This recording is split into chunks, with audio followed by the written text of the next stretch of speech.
Welcome to 2026. Welcome to, I haven't even started. Hey, Sinister. I can, why, you in your underwear?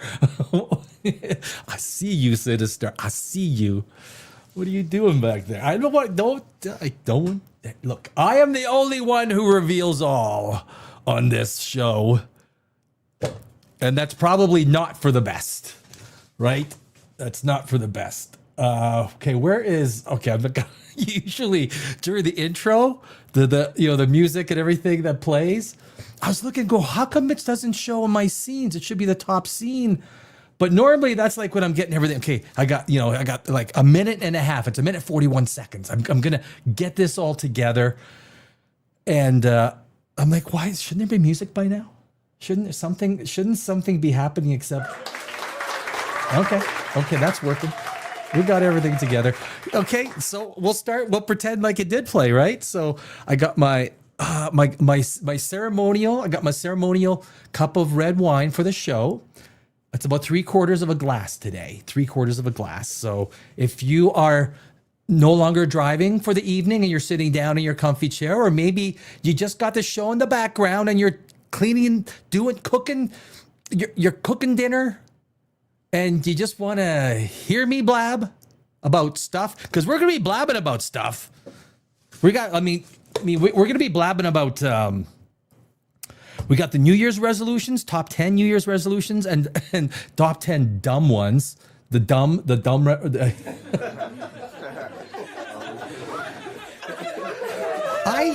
Interestingly enough, I did not hear many people at all. I did not hear many people at all actually even speak of New Year's resolutions this year, because I think they're getting a little passé, aren't they? Like they're a little. Like, who does that? It's like, when I went to the gym, of course, the last few days have been extremely busy because that's everyone's New Year resolution, right? It's always health. It's eat better. It's I'm going to work out. I'm going to be this. And really, as we all know, if your major change in life has to be predicated upon predicated, I guess is just as good. The fact that one number changes in the date, I don't think it's genuine. Because really, like I always said, like exercise, because I've exercised since I was started, 13 years old in kickboxing. It's got to be a lifestyle change, right? You got to do it because it's an appointment with yourself. You got to do it because you love it. But hey, hey, you know what? Maybe the New Year's resolution is, to a happy 2026, my friends. Happy 26. If it's going to be a happy 2026, I think we're going to have to work at it. Seriously, I think we're going to have to work at it. Cheers.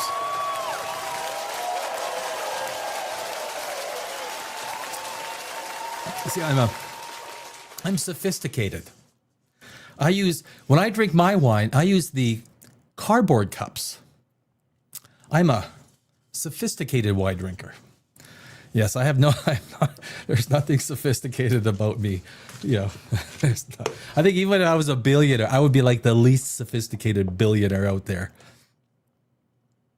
I'd still be driving, like some 2008 Hummer, H3 or,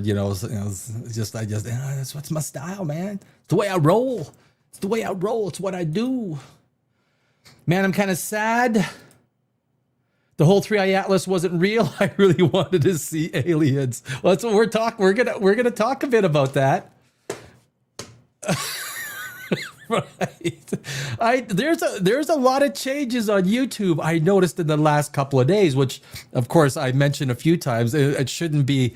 The fact that YouTube allowed so much garbage to be posted using Brian Cox, and still Brian Cox's face is all over the place. Michio Kaku, he's a favorite for all these AI guys, right? They just pound out. Oh man, holy cow! The whole format for the Comments have changed. Everything has changed. What did they do? I think StreamYard did an update and it like reset to like defaults or something because what the hell is going on, man? Okay, go to comments. What, got a medium, regular, small, no, medium, tall. Oh my God. Yeah, I didn't even think about New Year's resolutions. I was thinking, please let 2026 break us out of the depression. And tomorrow I wake up to baby blue skies and rainbows and green grass. Oh, dude. Look, and hey, Sinister, I think that you are definitely not alone, right? That's 2025. It was a hard ass year for me. Oh man, I'm still like the ass kicking that I got. Actually, 2023, 24, 25. It's like, could you stop kicking me in the ass? My New Year's resolution was to stop being kicked in the ass by life. Life smiled and just whooped me hard. Holy fuck me, right? He's no good, my friend. He's no good. Tomorrow, January 6th, is Three Kings Day. Anyone who is religious or is one of my best buddies is from Mexico. I just talked to him before the stream. Actually, had we have gone live a few minutes earlier, I would have been talking to my buddy Luis. It's like, don't get the baby or else you're cooking tamales on March 2nd, right? You know what? I lived in Los Angeles for like, I got the baby. You know, I cut the cake that you get on Three Kings Day in Mexican culture. I got the baby. And of course, they're looking at me going, but you want me to cook tamales? Do you really want me to cook tamales? Everyone agreed no. So I got out of it. So I didn't cook any tamales. They would have got store-bought tamales anyway. Tamales, right? It's the tamales. Yeah, it's true. Three Kings Day tomorrow. So a lot of people have their Christmas tree up till tomorrow. I mean, I always had mine up till February 1st. I didn't. This year was an anomaly. I didn't have a tree this year because I moved from Los Angeles. Get the hell out of that town. But yeah, it is. It's tomorrow. Aaron Rodgers is in the playoffs. Aaron Rodgers is in the playoffs. Look, I don't talk much NFL on here. I don't. A little bit of NFL. All I've been asking for is Aaron Rodgers. Can you believe what happened yet? Did you guys watch Sunday Night Football? How do you end a season like that with one of the greatest games, Lamar Jackson, Aaron Rodgers? And then at the end, you miss the single point, and then you miss the three. Oh. Some people would say, "Oh, that was manufactured. Oh, he meant to miss that." You know, I don't. No. Oh no, you don't. I don't know.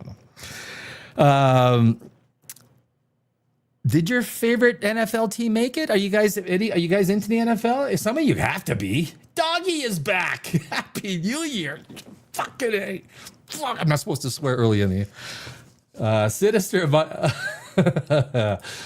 My mom got the bread yesterday. Well, yeah, you can get it early, right? I know in Ralph's and in Los Angeles, you get I used to buy 2 cakes. My friend would drop one off, and then I would buy one, and I would just eat all that. I eat a lot of cake. I usually just watch the LA Rams games. Rams. I love watching Herbert. I love the Chargers. Trevor Lawrence. I love watching Trevor Lawrence. When he's on the money, he's on the money. I love watching Lamar Jackson. Still salty about last time with the Seahawks. Seahawks are a good team. Did you see them play the 49ers? Holy defensive kick ass, right? Defensive, jeez. They even stopped McCaffrey the whole time, you know? I mean, the whole time. They just shut down the 49ers offense. I mean, that was... it's kind of a sad time of year because I love I do. Even if it's background noise for me, the NFL. I put a background noise on working on videos or whatever it is. I do enjoy it. Hey, doggy is back. Yeah. The dog is back. Pats fan. Oh, well, the Pats are doing good, right? The Pats are doing good. The Broncos, Knicks. Look at some of these quarterbacks. What's the guy's name on the Pats? Like, Jesus, he is whooping it up. Trevor's like a demented Fabio. I know, fuck, right? The guy's 6'6". He's a good-looking man. He's got the athletics of fucking like, boy, he really lucked out in a lottery of life, right? Son of a, oh man. Maybe I should put it on there. Yeah. There's some great quarterbacks, but Burrow's had a hard year, right? He was hurt. A lot of the quarterbacks had a hard year, but almost anyway, Rodgers is in. I was happy for Aaron Rodgers. I really was, because I would love him to pull a Tom Brady and win the Super Bowl, but he's talking about coming back next year. Aaron Rodgers is talking about coming back. I know that we're kind of like a sci-fi movie / but sometimes you got to talk sports, right? Sometimes you do. I mean, we're also kind of a talk whatever the hell you want to talk about show. I mean, I'll talk about anything, really. Maduro, you want to talk about Maduro? He's a prisoner of war. I was shocked that they actually pulled it off. I mean, if I was Maduro, why don't you have like that secret door you like open behind your bed and it goes like, like a Dr. Evil thing? Goodbye, Mr. Powers. And then you like fly away in like I was going to say the penis shaped rocket, but just say a Blue Origin shaped rocket. I just fly away in a Blue Origin rocket.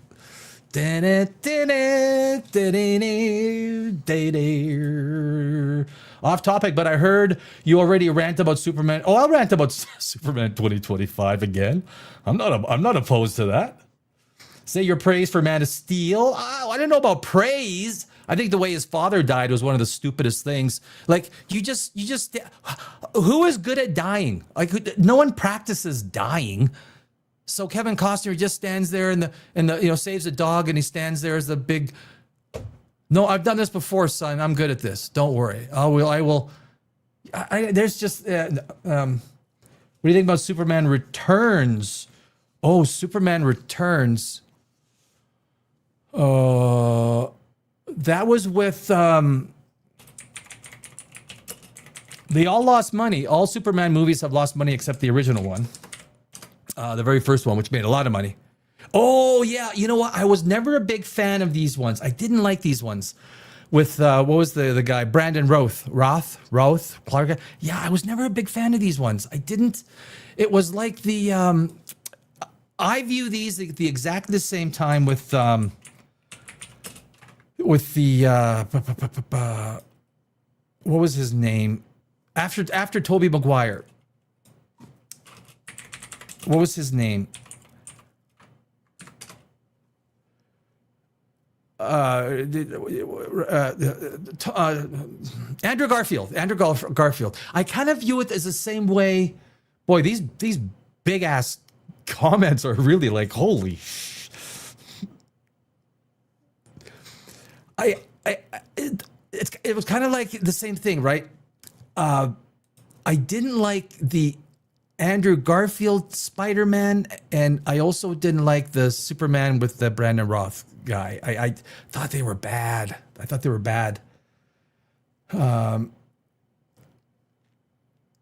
what I thought. I have no desire to rewatch them. Some of the Tobey Maguire ones, like Spider-Man 2, the first two, I have no problem watching them. But those ones were like, oh man, I thought they were mediocre.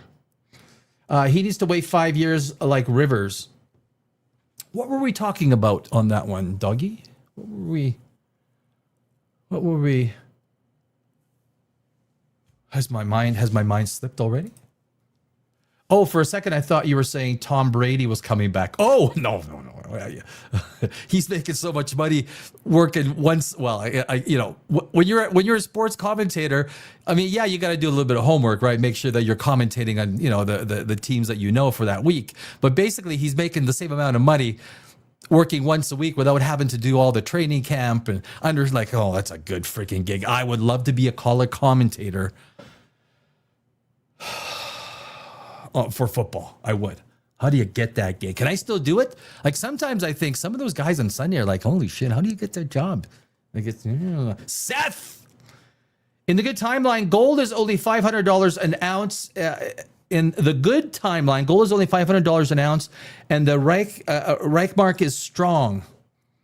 In the good timeline, $500 an ounce. That that's we're going back 80s. When was that? That was a long time ago, Seth. Right? We talking? Is that we talking? Yeah. Welcome, Seth. I hope you're having a good 2026, my friend. Anyone else? If you want to say hi in the comments. I'll say hi right back to you. I see you. I see you. Did I tell you that they made cameras two-way now? So I bought this new two-way camera. So I am looking into your eyes, smiling back at me. Oh, where are you going? To the kitchen? Where are you going? Oh, just kidding. I can't see you. The only one.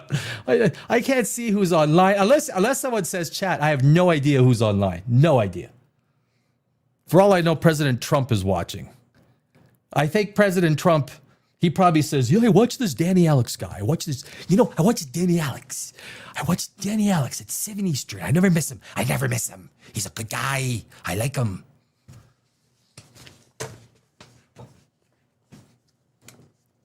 I like to think Trump watches once in a while. Get some policy ideas from me. It's just a few policy. The new Thor trailer was out. I don't know if you guys saw. I mean, it's not much of a trailer. It's a pretty well acted scene with Chris Hemsworth. He's a great freaking Thor. I mean, you can't argue that he's not. That he's not a. You know what? It looks like the Russo brothers. The Russo brothers really screwed up with that movie with Millie Bobby Brown and Chris Pratt. What's called Electric something. Should be what it should. I mean, I haven't seen the whole thing, but it should be probably in there for a Razzie Award. I'm not a huge Billy Bobby Brown fan. The Stranger Things. I thought, what's his name? Hopper.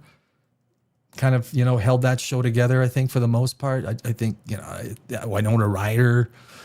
Did you guys like Stranger Things? I know we talked about it a couple times last week.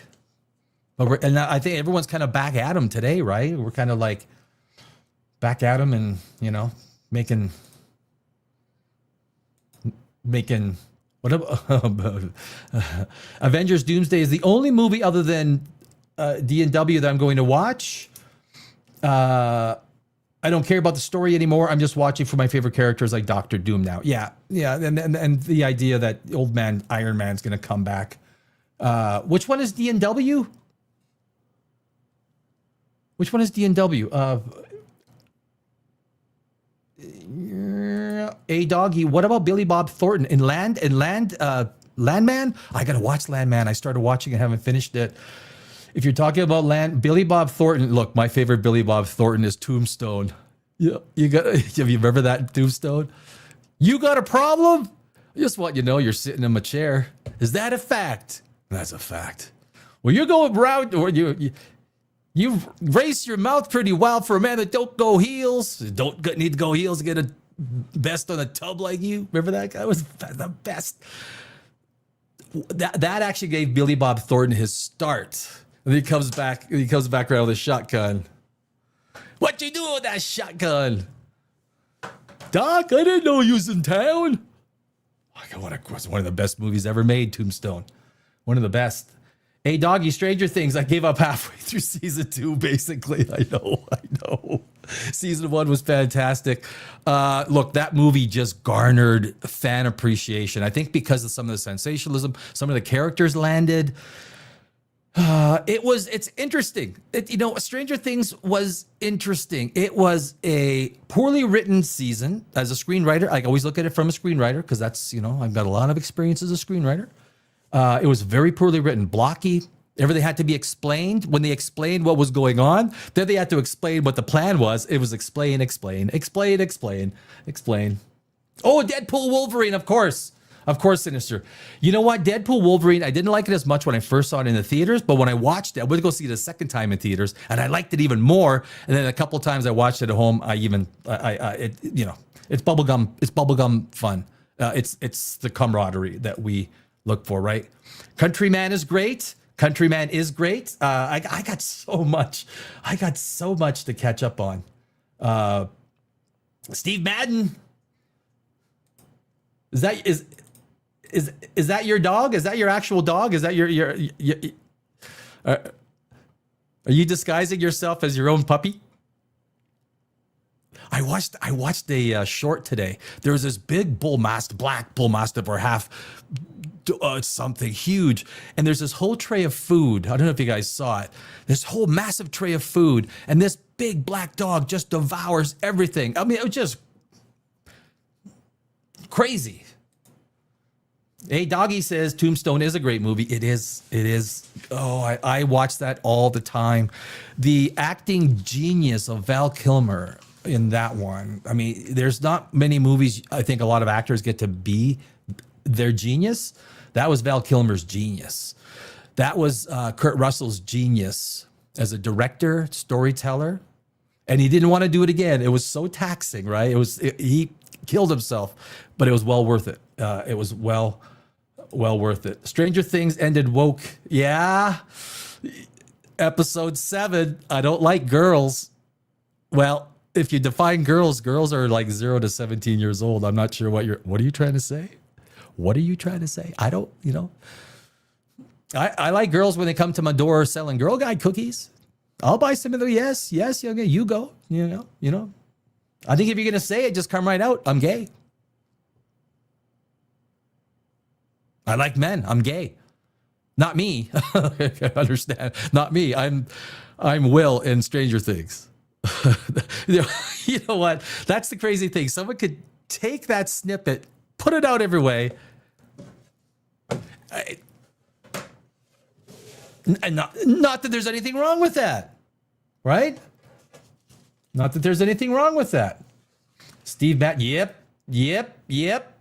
Season 2 of Stranger Things was disappointing to me. It was a downgrade from the first one. I thought the Mind Flayer was going to be, a harbinger of doom, only to have him appear in Will's mind sometimes. Boo, I guess. Yeah, the whole Mind Flayer thing was... It was like they were making things up as they went along. They had no clues. Like, okay, we'll make it this. And all of a sudden, it's a 500-foot crab.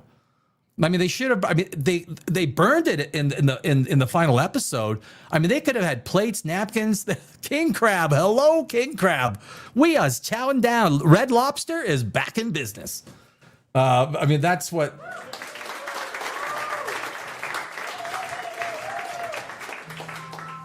Really? Oh my God! It's one of my best friends from Los Angeles, my Mexican buddy. He knows I'm live at 7, Eastern every day, and he freaking calls me. He calls me. Come online and just post a comment, dude. Or he wants to send me some cake, some Reyes Three Kings Day cake, whatever. Yeah, it's fine. Brian, I don't know about work, but it was really strange writing. The main cast also had a lot of protection. It was full on plot armor, right, Brian? It was full on plot armor. In the 4th episode, like how many U.S. soldiers died? Fully trained U.S. soldiers. Unbelievable. But every one of those little teenagers survived. But every highly trained, I mean, Vecna was the worst antagonist because he couldn't even kill Holly, a 10-year-old girl. Remember at the final episode, he uses his vines, grabs her around the ankle, and she still gets away. Like, what am I watching this for? What am I supposed to feel tense about? Oh, you killed Callie? I mean, look, you got to kill characters. Should have killed one of the main characters. You could have always had them come back because it's Stranger Things. Well, that's strange that Dustin came back after dying. Like, what was the whole thing about him getting beat up in the first episode? It was pointless. There's no reason for it. I'm thinking, okay, as a screenwriter, I'm thinking, okay, this has to be about something. Something about this is going to manifest itself in a later episode. He just had look, those 3 jocks inflicted more damage on Dustin than Vecna or the Mind Flayer or the Demogorgons did. What Vecna should have done, if he was thinking, he should have hired the 3 football players, high school football players, because they seem to have gotten their licks in where Vecna couldn't.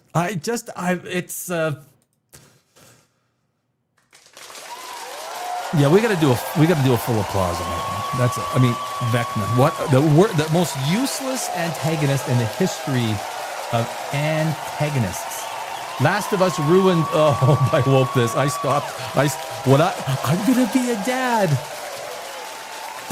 a dad. I checked out before that, but I'm gonna be oh my God. And the Pedro Pascal fatigue. Oh, I'm done. Look, he was great as a Red Viper, right? Oberyn Martell. He was awesome. Loved him. Collecting sound bites is a pastime sport for a lot of people. Even when you see a politician, you don't always keep in mind that there could be more contacts. I don't like listening to politicians at the best of time. I'm sure you've. Honestly, Sinister says, Stranger Things could have been peak if it all turned out to be just a long D&D game, like a dream ending, but fun. Could have been. That was one of the. What I would have liked to have seen. I mentioned it last week. Is I wanted Vecna to become a tragic, sympathetic antagonist. So when he was dying, impaled, what I would have liked to have seen is that he turns into the 12-year-old boy that he was when he picked up the rock. And just as Winona Ryder is about to swing, he turns into the kid. And you see the kid, he's dying, he's got the blood everywhere, and Winona's about to swing to decapitate. And she realizes that he's just like everyone else. Taken over, usurped, controlled, and then, a 12-year-old boy dies. And then you have that slight moment of silence where everyone realizes, damn, we were all taken for a ride. And that could have pulled a few tears into the audience. And it would have had an ending that wasn't so contrived, that wasn't so obvious. When she came with the axe, as a screenwriter, I think, okay, I'm thinking, here's what I feel here's kind of like an obvious way it's going to happen, but here's what I think should happen.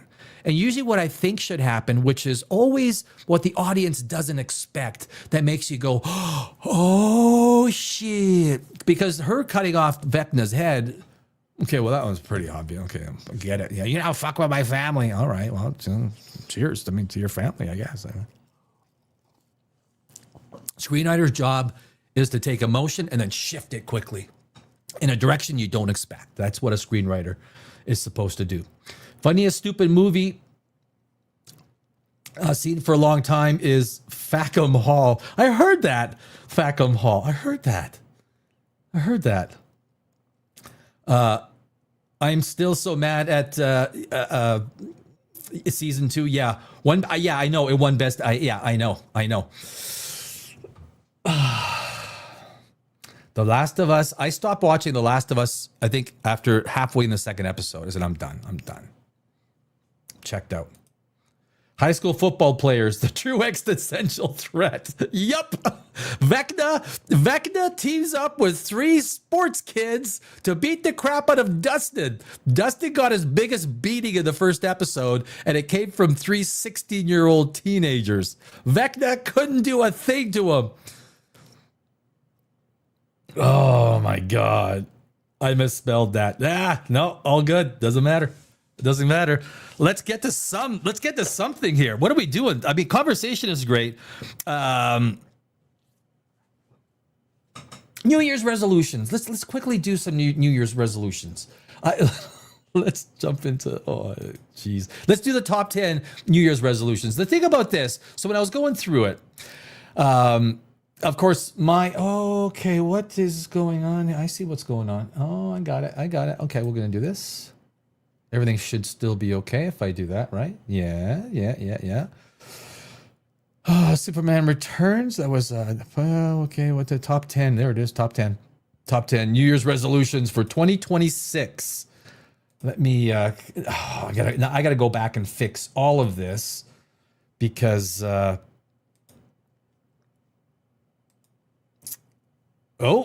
that's for later on. Here we go. There we are. Okay, guys.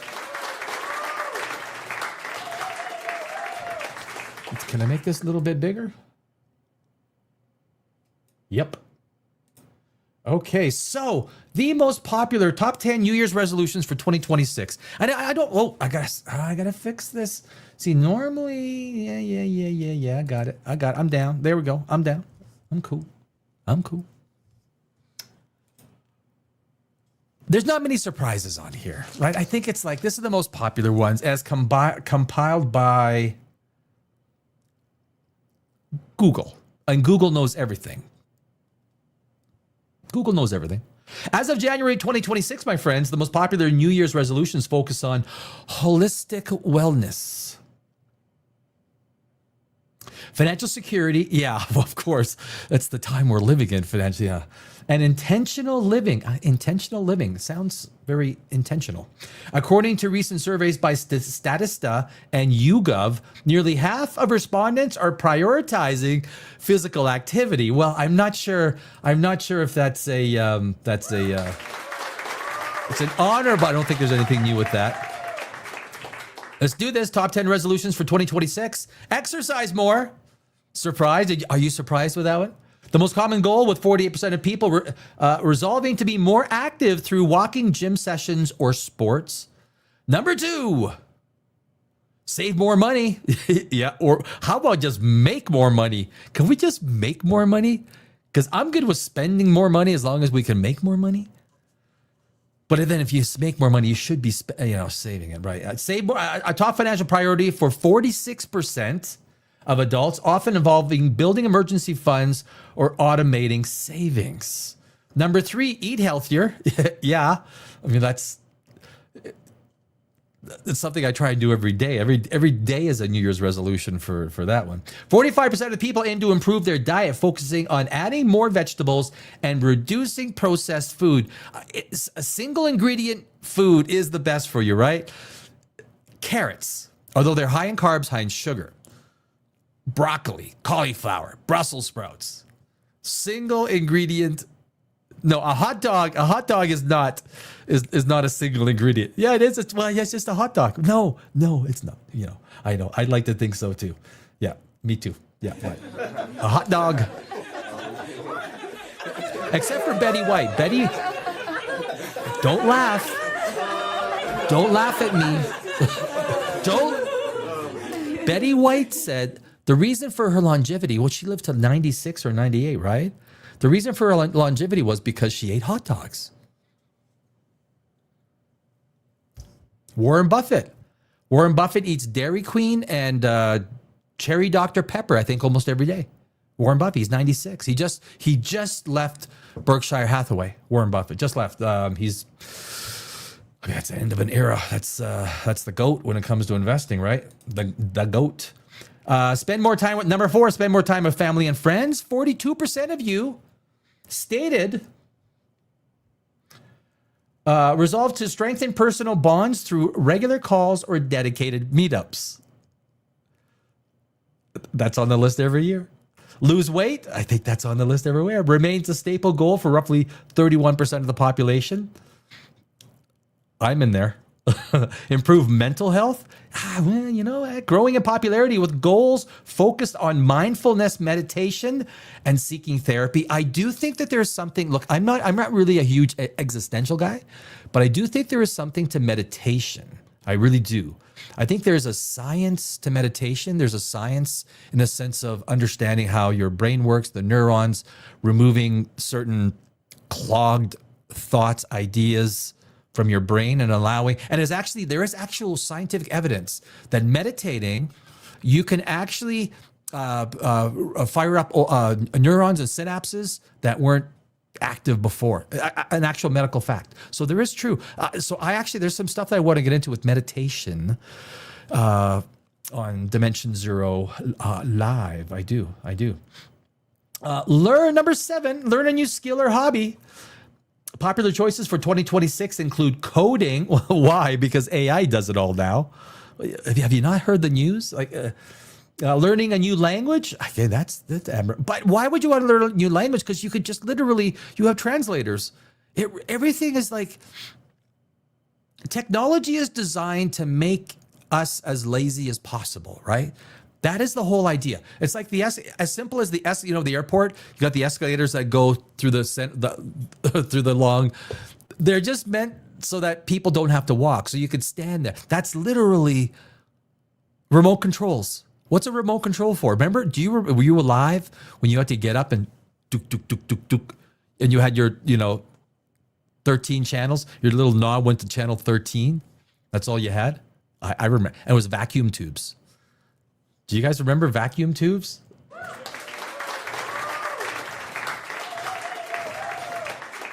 I remember vacuum tubes. I am old enough. I'm old enough to have gone to Star Wars in the theaters. In the theaters.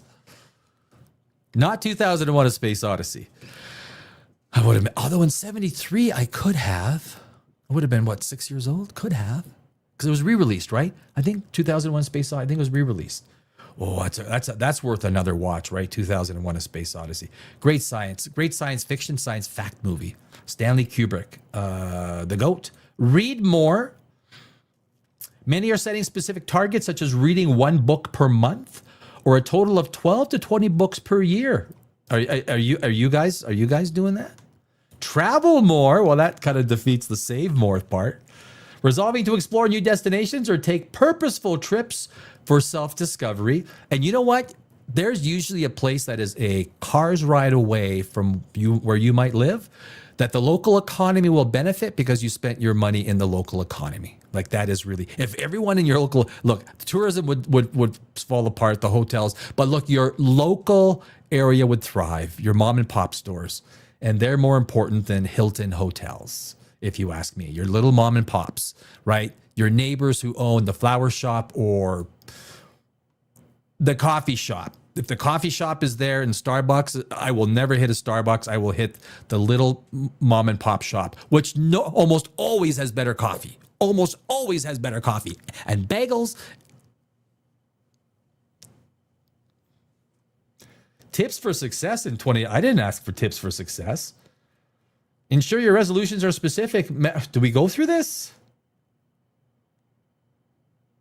Start small. Okay, well, we could do that. Okay, so set smart goals.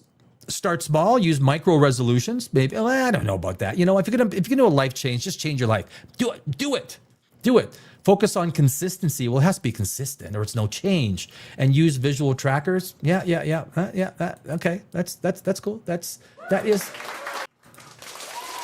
the full applause. Yeah. That's the.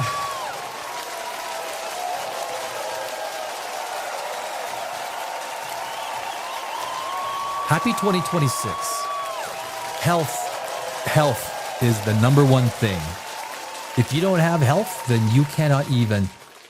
If you don't have health, then nothing is possible. There's a lot of people, Sometimes it could always be worse, right? Always be worse. I always say, go after those things that you can control. If you're worrying about things you can't control, don't worry about it. It is what it is. It becomes almost a random event. Get out there and control the things you can control, that you can have influence over, right? So these are, as you can see, one of the most odd New Year's resolutions is what I asked Senior Gemini. And Senior Gemini said, odd and unconventional Unconventional New Year's resolutions for 2026 range from, you know what, we don't need the paragraph. We just get right down into it. Satirical and chaos resolutions, the egg portfolio, I've heard of this. Maintaining a minimum, this is serious. I don't even know where these things come from. Is it Gen Z? The Gen Alpha? What is it called before that? The ones that are now before that? An emergency fund of 12 eggs, and whispering eggs are the new Bitcoin to other shoppers. Primate war readiness, rebranding gym bags as tactical evacuation kits, and redefining deadlift personal records as the ability to drag an unconscious teammate out of the primate kill zone. Well, I mean, that's okay. Embracing pure chaos. Oh, it's my life. Yeah. Abandoning New Year, new me in favor of New Year, same hot mess. Fuck, that sounds pretty good. And setting the bar for goals on the floor. Oh, it's not bad. Not bad. Not a good idea, but it sounds, I guess, funny. You know what? I'm not even going to the wiping directions one. Like, that's just, okay, I'm not doing it. I'm not even going to say that. You can read it if you want. I'm not going to say it. Lifestyle and social rejections. The anti-wellness doctrine. Refusing to do cold plunges. Refusing to. Meditation for longer than 10 minutes or drinking anything green that tastes like lawn maintenance. All right. Small plate strike. Refusing to visit restaurants that utilize a sharing concept, which some view as an inconvenient way to charge more for less food. Wait and see parenting. Responding to all family questions about marriage or kids with the phrase 6-7. Do you guys know the phrase 6-7? I really didn't until a few days ago. I didn't. I had no idea what 6-7. I know what 6-7 is now. Until further notice. 6-7. 6-7. Unfriending for mental health. Unfriending every person who shares unsolicited diet or exercise regimens. Oh my God. Unique personal goals. Cultivating awe. Focusing specifically on cultivating awe. Intentionally seeking goosebumps from music or wonder from nature rather than traditional productivity goals. That's okay. I mean, that's okay. Goosebumps from a mouthful of red wine.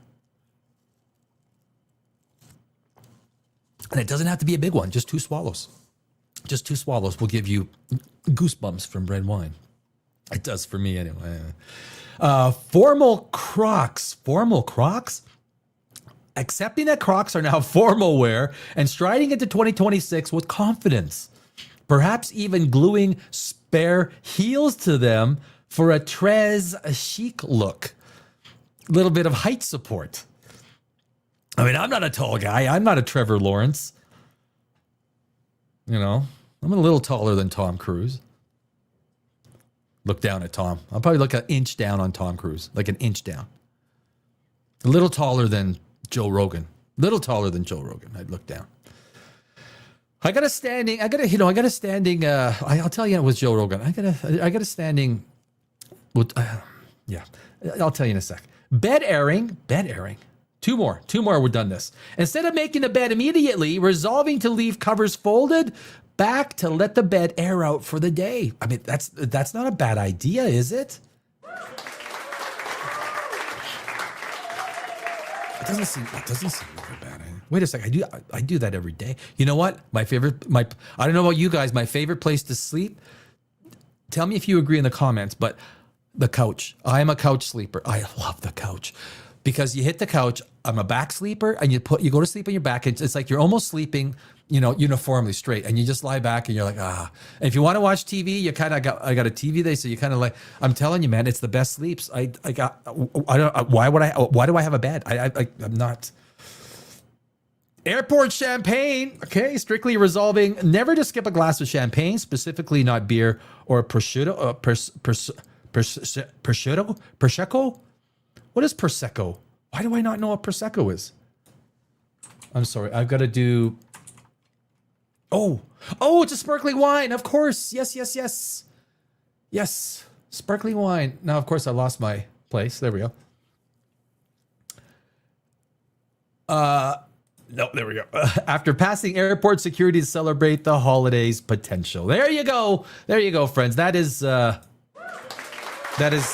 Year's resolutions, weird ones. Weird. Yeah, that was. Can I just? Yeah, who's what are we saying here? Who's saying what? Stop binge eating. Oh, aliens. I think that was from a comment before, right, Sinister? My New Year's resolution: finish high school, get an iPod Shuffle.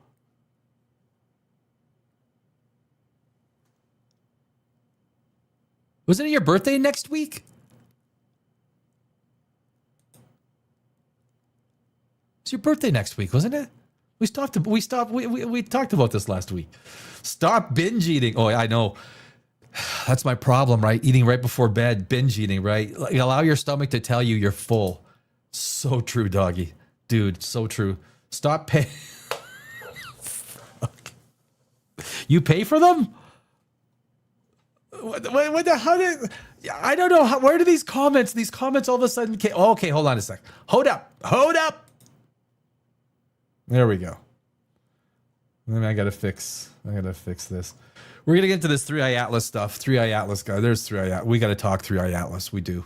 Is it the end? Guys, is it the end? Is obvious. Look, March 16th is Jupiter still. But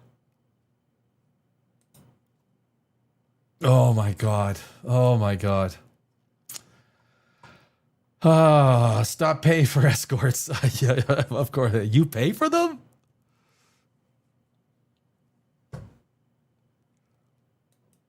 I don't know.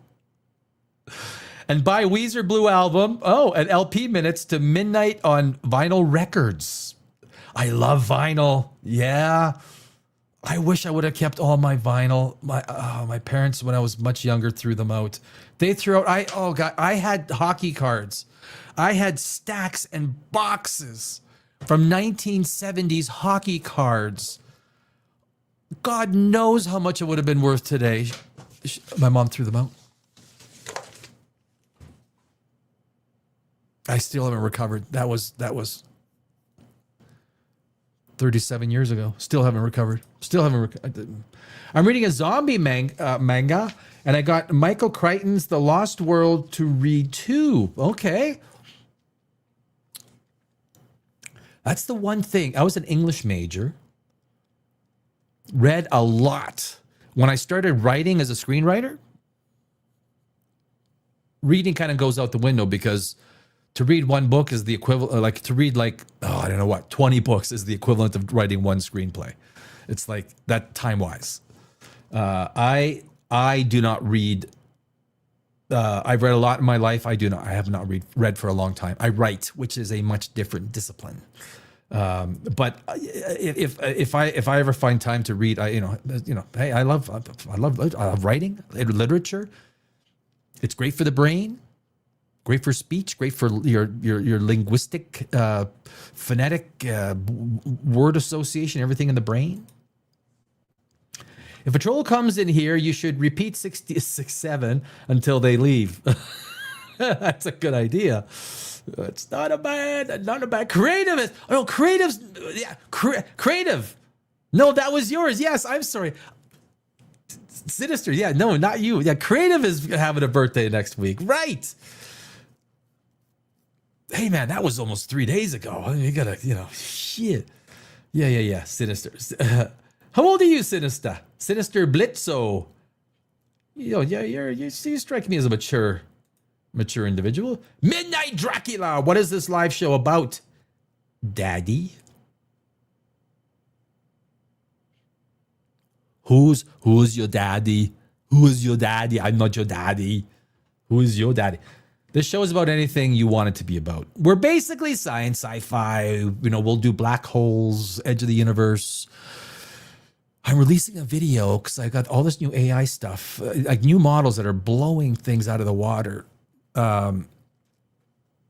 Movies, whatever, like really, let's talk. Midnight, air all of your dirty laundry. Just kidding. Don't. Sinister, no, that was another guy. My birthday was October. Okay. Oh, October. So are you a Scorpio then? Are you past the 21st, 22nd? Are you a Scorpio? What up?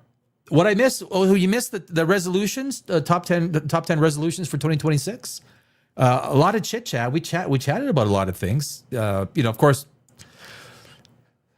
the first part of the show is chit chat, right? Getting over, talking about some of the stuff. We talked NFL, Aaron Rodgers. We talked New Year. We haven't talked about the box office. The third Avatar looks like it's not going to do as well. I was checking at this point in time. It looks. I would say that Avatar 3 is going to do between 1.6 and 1.75 billion. Significantly less. I have not seen it yet. I have had no need or requirement to write a review or be. So yeah, did a lot of doing a lot of stuff, a lot of shows over the Christmas. So, but still, it's making it's good, it's big numbers. Born when Spider-Man 3 and Transformers and Halo 3 came out. Okay, so you're going to be in your late 20s, right? What are we doing? We're doing anything like whatever. I mean, we're about to do 3i Atlas. And we're drinking a little. I only had about 2/3 of a glass of wine today. Just about 2/3. But I mean, hey, look, if someone throws something in the chat and we go off on a tangent, and we go off on a tangent, I don't, I mean, we'll do science, 3i Atlas, black holes, wormholes, whatever. But we'll still talk about life and Maduro, prisoner of war.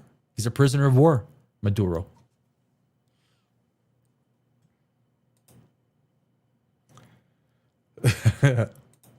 Doggy, Gretzky rookie card. Oh, dude, don't. Oh my! I think I had a couple of them. Doggy, I think I had a couple of Gretzky rookie cards. I remember because I would always go, and I used to get. I would buy all these hockey, like packs of them, like stacks.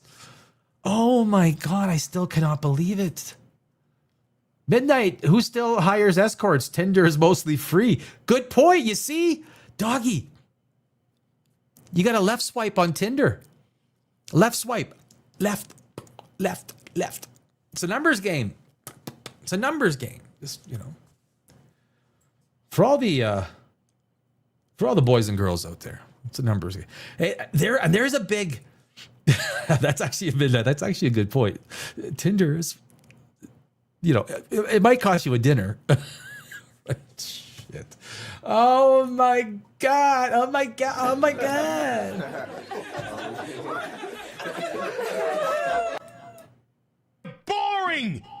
You're boring. That's the first time I used that. What was his name? He had that one rant about, holy jeez. He's kind of a funny guy, but just relax. There's some people that just need to. I'm not a get angry guy. Like, I'm not. I mean, it takes a lot to get me angry. It really does.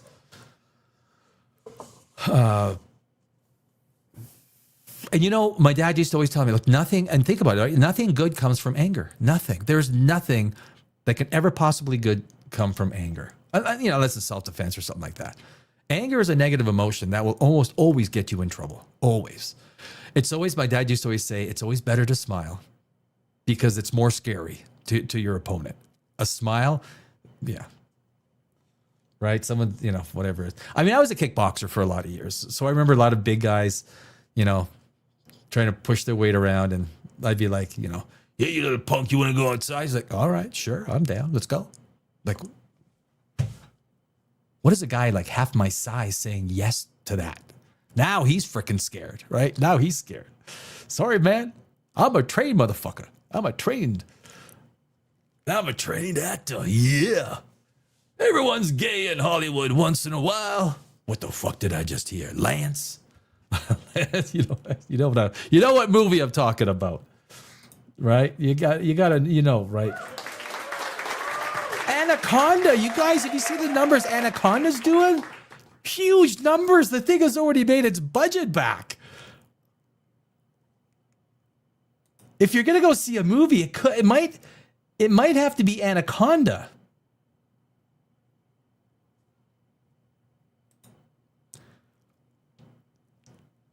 Doggy read a book a decade ago. Well, I read Super Freaking Slow. I read Super Freak. Well, you know what? Then you actually probably absorb everything. Creative, yeah, 43. I knew that. Oh, I could have guessed that. I knew that.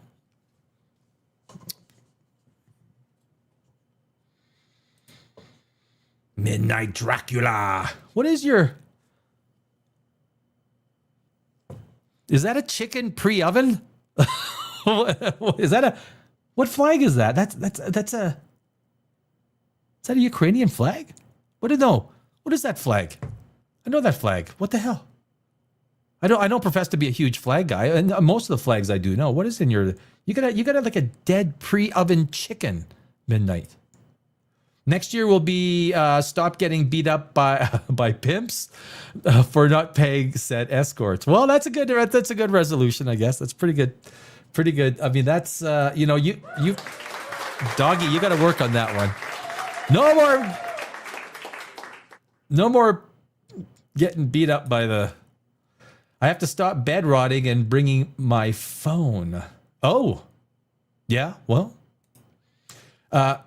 Danny is tipsy. No, I'm not. No, not yet. No, I don't think I can be off of 2/3 of a glass. I poured my wine, my 2/3 of a glass of wine just before the show started.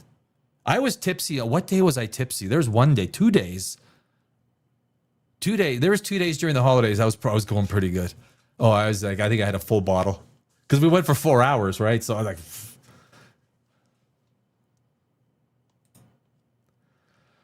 Lord Alcatraz says, hey, yo, hey, yo.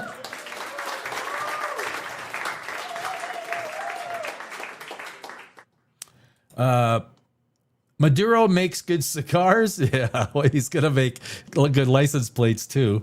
Conspiracy theory would be fun. I don't believe them, but I love talking about it. Yeah, well, I do want to make more comments on Charlie Kirk, which is manufactured reality. We're going to talk. Well, this year we're going to talk more aliens. We're going to talk more. There's a bunch. You got to talk about the good stuff, like the where there's an argument on both sides, and that's kind of like one argument says this, one argument says that. I am not someone who believes. I am coming to the idea that, and I've never heard this until I sort of thought about it. The idea that because Avi Loeb said the opposite. Avi Loeb said that we are late to the party. We're late to the party. That there's no life, and we were as a species created too late into the evolution of the entire universe. And I say, what if?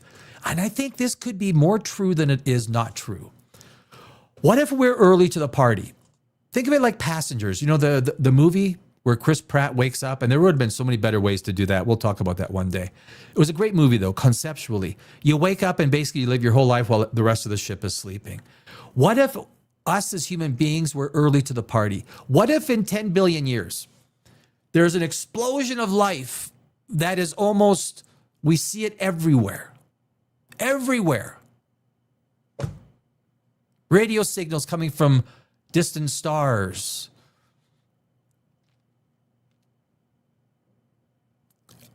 What if we're early to the party? We'll never know. There could be an age of life unlike we've never could conceive.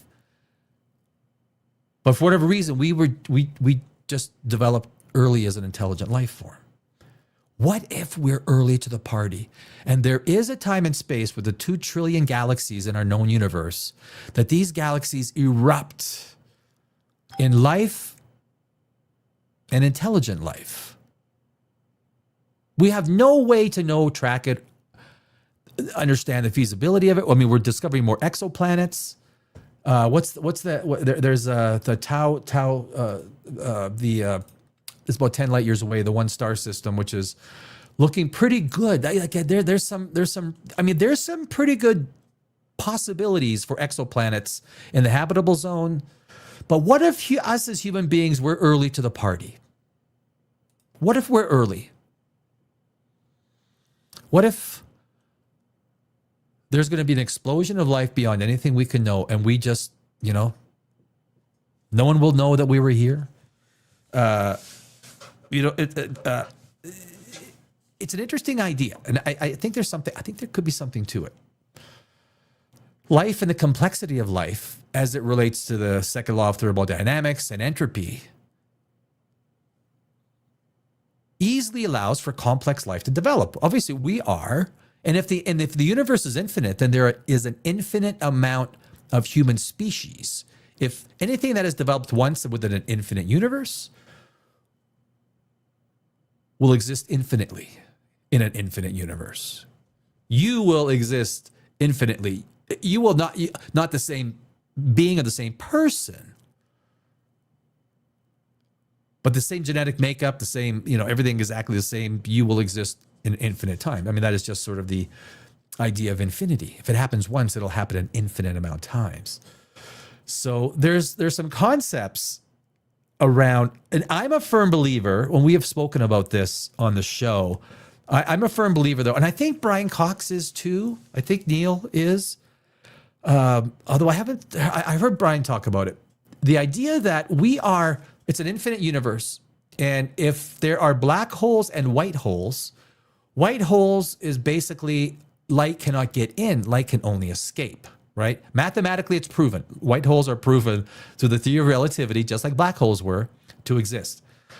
And it would be just like a funnel, right? Just like the pictures you see of wormholes, where black hole goes in, everything gets mashed up to, a singularity, infinite mass within a zero volume of space. How does that happen? Who knows? But on the other side comes out what happens in our Big Bang. And this can happen through an infinite universe, and there will be infinite pockets of Big Bang occurring. And then everything sort of evaporates or goes back to its constituent parts. You have basically after trillions upon trillions upon trillions upon trillions of years, a universe of black holes. Maybe it reforms back to one major black hole, reverse white hole, boom. Across an infinite universe, it would make sense, right? But at least in our part of the universe, because only a fraction of the matter, because the matter antimatter, was supposed to wipe everything out, but for some reason, there's a small fraction that survived and turned into 2 trillion galaxies. A small fraction survived and turned into 2 trillion galaxies. What happens if a larger fraction survived? Would it be 5 trillion galaxies within our spatial, It really is quite interesting. It's a kind of a thought experiment that makes you... you could get to the point where you ask yourself, well, what is this really all about? You could then go to the point, it doesn't have to have meaning. Your life doesn't have to have meaning except for that meaning that which you choose to impress upon your own life. But the universe doesn't give you a meaning. It doesn't, sit there and write out, all right, your meaning is this. This is your meaning. It's the meaning that you give yourself. Now, of course, if you are more in the religious side, that's fine. I'm not.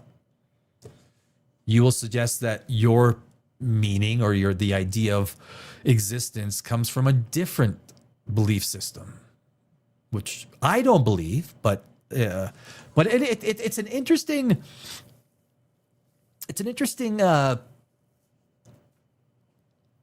concept. I mean, you could go down a rabbit hole and think about this stuff. And there's some of these things that I definitely want to explore this year in 2026. We just started this live show. It's new. We just started it. So we got a lot of... Oh, that's an interesting question. I just saw that scrolling down. Do I think Tesla was smarter than Einstein? Well, I think they were both geniuses in their own idiom, right? They were geniuses. I don't know if it would be fair to say, it would be like saying Tyson versus Muhammad Ali. If they were both at their peak, who would win, Tyson or Muhammad Ali? I'm a Muhammad Ali fan. Like, dude was a pretty boxer. He was. Cassius Clayhead style. The only meaning is to reproduce. Technically, that is true. Big bounce theory, my favorite one. Big bounce theory. Yep. So let's get, Three-Eye Atlas. Avi Loeb. I'm sure Avi Loeb, he's been darn quiet for 2 weeks. Where's Avi? It's like, you see, where's Waldo? I'm making up a new game. It's called Where's Avi Loeb? Where's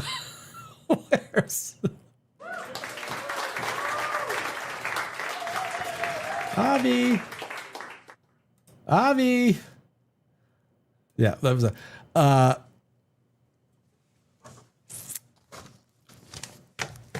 I think this is embarrassing for Avi Loeb. I really do. In the science community, I mean, he looks like a stained piece of toilet paper. He does look. I mean, he smeared that shit on himself. He was there and he took all that poop and he just smeared it on himself. This whole Three-Eye Atlas stuff. He wanted to be. He got a Netflix deal out of it, so he got some bucks. So he's okay. That's where his big smile comes from. But we have, let's remove this. Remove. Oh no, we don't have to stop screen. We can just go to Avi.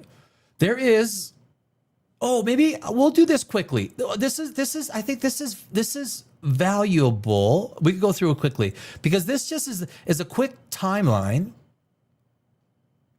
Hey, where'd it go? Yeah. This is just a quick timeline of Three-Eye Atlas. Three-Eye Atlas, also known as C2025N1. Atlas is the third confirmed interstellar object discovered passing through our solar system. Below are the important dates of... I keep forgetting. It's... I quickly looked at the screen and I said, why is that thing right in my face? Why is it right in my face? There we go. That's better. Give me a round of applause for that. Someone. There we go. Ooh, happy 2026, everybody. We got to stay focused. Guys. If you're not, this year can kick your ass. AI, you should see the new AI models that were released on January 1st. I'll show you some pictures. I'm working on a video. I'm going to show some pictures, some of the AI stuff, not the actual. I might show one video because this is a new video that I'm releasing. It's about what if life on Earth was engineered, right? What if it was engineered? Not something I really believe in, but it's just a concept that it gets the, it's the sci-fi juices. Because it's kind of very much in that Prometheus kind of a style, right? But anyway, discovery initial phase, May 7th, 2025. Earliest pre-discovery data identified from the NASA Transiting Exoplanet Survey Satellite, or TESS. June 14th, 2025. Earliest archival observations found from the Zwicky. I love saying Zwicky. Say it. Zwicky. It's a kind of a fun word. Transient Facility, ZTF, and Atlas telescopes. July 1st, 2025. Happy birthday. Official discovery by the Asteroid Terrestrial Impact Last Alert System Atlas telescope in Chile, July 2nd. The Minor Planet Center, MPC, officially designated the object as Three-Eye Atlas. And Oumuamua is one eye. Oumuamua, right? It's one eye. I don't know how many people are actually aware of that, but it's true. July 21st, 2025. This is just the rundown of events for Three-Eye Atlas. The Hubble Space Telescope captured its first images used to estimate the nucleus size. And of course, if you've been listening to Avi Loeb, he said on July 4th, he goes, I went to Cancun or wherever he went.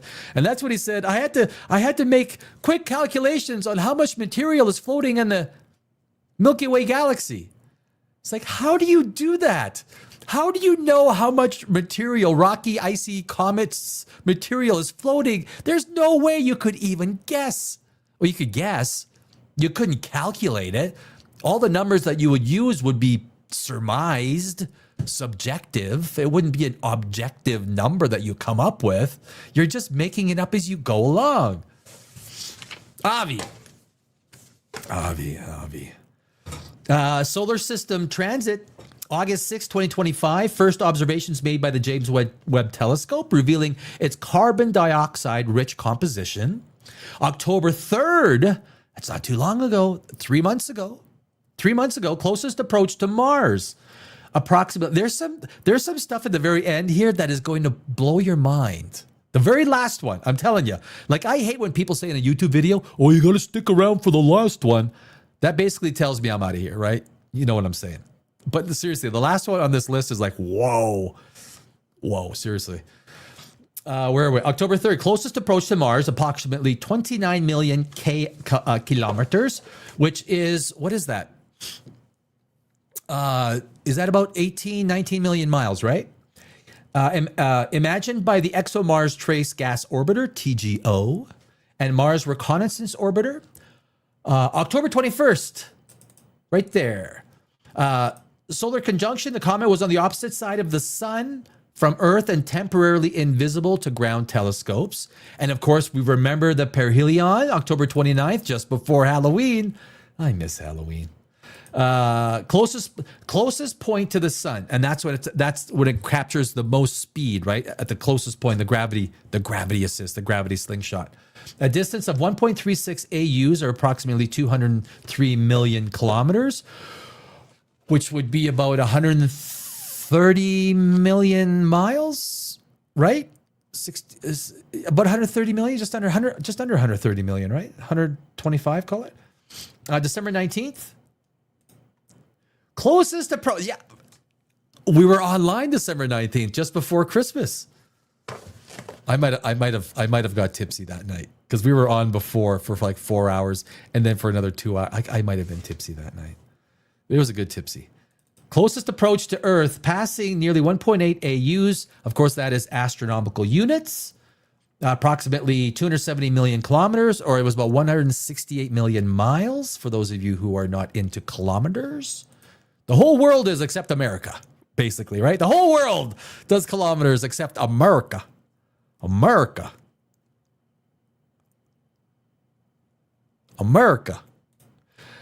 January 22nd, orbital opposition. Visible all night from Earth, though becoming much fainter. Oh, future. Oh, yeah, wait a sec. This hasn't happened yet. Future and departure. January 22nd. Mark it on the calendar, guys. Orbital opposition. And then February 2026. Expected arrival of scientific data from the ESA, European Space Agency's JUICE missions November observations. There are so many, we have got so many eyes in the sky, guys. Telescopes, radio telescopes, different, measuring different light, the whole light spectrum, right? We got the little part that we can see that our eyes see. Then we got this rest of this massive, like there are so many eyes on the universe. We see nothing. We see no alien life anywhere, right? None of it. None, like the billions of pictures we've taken. It's not like we've seen like Marvin the Martian flying with, Bugs Bunny chasing him. I'm going to blow up. We don't see it. Space particles. Oh, listen to this guy. This is space particle slams into Spain's new communications satellite high above Earth. I've been making a big thing about the Kessler syndrome. I have been making a big thing.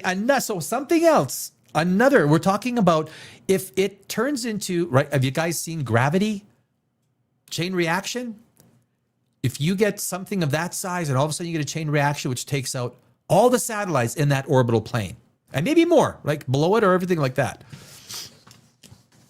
Space.com just sent it's probably worth a read. Space particle slams into Spain's new communication satellite high above Earth. If you got a particle going at 20,000 miles per hour, I always make this example.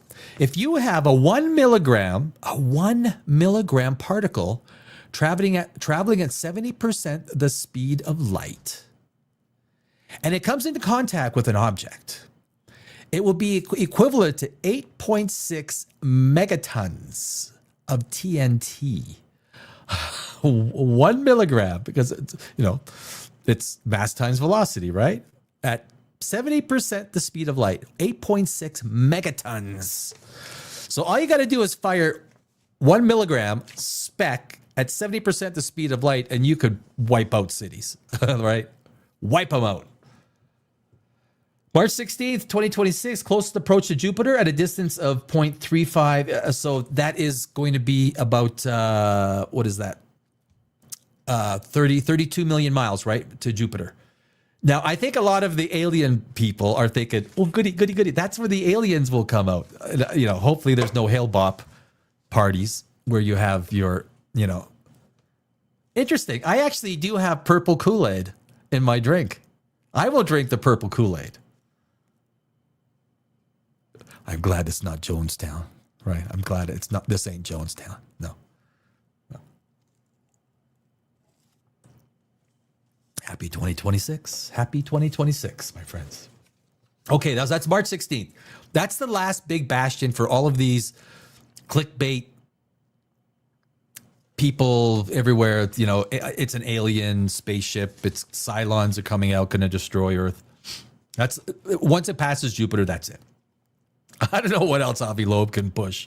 September. Okay, here we're getting to this cool stuff. This stuff is September 26 to May 2027, expected to remain visible to powerful telescopes as it crosses the orbits of Saturn and Uranus. Not mine, that's your anus. Yeah, I was going to say, there's no one laughing at that. Not mine. Not mine. That's your anus. That's Uranus. It's the oldest joke in science. It's the oldest joke in astronomy. I can even see Carl Sagan, right? In the back rooms, not in the public limelight. Carl Sagan just using that one left, right, and center. Carl Sagan. Well, you know what's kind of we going by Uranus. Not mine. Your Uranus. I can just see him. Carl Sagan is the GOAT. 100% GOAT, guys. Carl Sagan. There's no one greater in cosmology, astrology. Now, yeah, year 2189, estimated entry into the Oort cloud. That's well within our solar system. 2189. What year is it today? Yes, 2026. 2189. Estimated entry into the Oort cloud. And you think this is a alien spaceship? They're going to spend 10,000 years or 8,000 years in our solar system. You think they sent a ship? Oh, predicted to reach the outer edge of the Oort cloud. That's how big our solar system. Our solar system is basically, or what is the sun's influence, right? The sun's influence basically goes out farther than a light year. If Proxima Centauri was like a light year closer, we probably wouldn't have what's going on. There might be some, but our solar system goes out well beyond a light year, well beyond. 6 trillion, 1 light year is 6 trillion miles. 10,000 AD, predicted to reach the outer edge, 3-eye Atlas in 10,000 AD. Put it on your calendars, guys. Do you have a 10,000 AD calendar? It should be 10,000 CE. I don't know. It's not. Surprised Google isn't. Predicted to reach the outer edge of the Oort cloud and fully exit the solar system.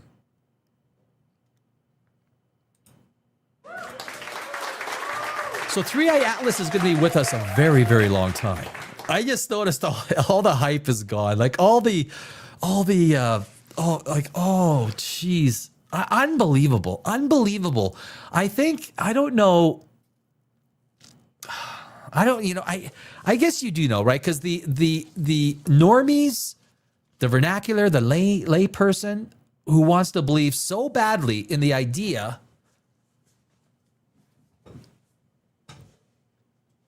that aliens exist. The Egyptians, right? Neil deGrasse Tyson was talking about this. The Egyptians. It's like, well, who built those pyramids? Well, it couldn't have been them because it's big rocks. And so you're going to fill that gap with just go right to aliens? Well, it must have been aliens. Yeah, that's just, I know. Okay, so you just subjectively just stop there because you have all the information available. You just assume, no, they couldn't have done that. There could be no aliens. That's it. Here's the thing. Here's what I would impress upon you. If you look at the natural progression of their gods or their mythos, the things that we find on their walls, their gods, Osiris wouldn't exist. Ra wouldn't exist. Apophis wouldn't exist. All the Egyptian gods wouldn't exist. Why? Because they would be so enamored by these aliens. Of course, you're going to say, well, maybe these aliens were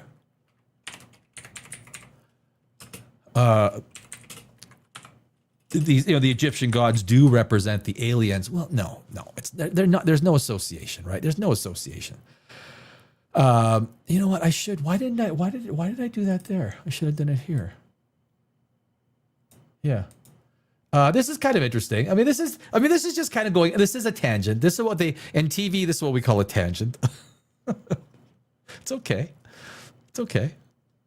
No, it's got to be in here. Like, we got to see this Spain's new telecommunication. So here's like major deities of the Egyptian mythos. Acre, god of earth. Amun, right? A crater god. Do you guys play Dungeons and Dragons?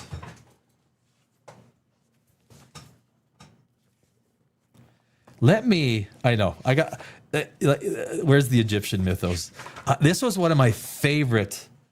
It was one of my favorite books. I think I had a character once. It was a cleric, and he worshipped. Remember they even got the Osiris, the Central American mythos, the Chinese mythos. Here we go. This is the Cthulhu version. There's two deities and demigods. There's a Cthulhu. I don't like opening them up because this is like such a fresh spine. Horus, son of Osiris, Anhur, Ra, the sun god, 400 hit points. All the major gods had 400 hit points. None of them had. Well, back in this day, back in the old classic D&D, which is Isis, the Phoenix, Osiris. He had 400 hit points. Yeah, 400. Only armor class -2. Set. Set kicked ass, right? Ptah. They're so Thoth. They only have a few. But the amount of deities that they have, right? Take a look. Aten, Atum, Benu, Bes, Geb, Herur, Horus, Himhotep. Himhotep was in The Mummy, right? Khepri, Kumun, the moon god. I don't speak Egyptian.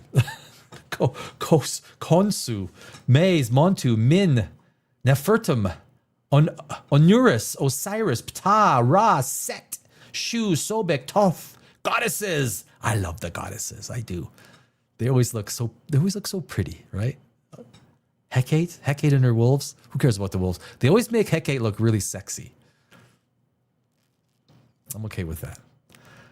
Amunut, Anput. That's a strange name for a girl. What'd you name your girl? Anput. What? Excuse me? Anuket, Bastet, Bat, Hathor. There's a lot of female deities, right? Hesat, a maternal cow goddess. That's not what I would strive for as a god. Heket, a frog goddess. It's a frog goddess. Mat, a goddess who personified truth. Menhit, Mut, Neith. Like there's so many deities that we know. Nut, Pakhet. Going down here, we're down here now. Satis, a goddess of Egyptian southern frontier regions. So we even had gods for every different region, right? The point being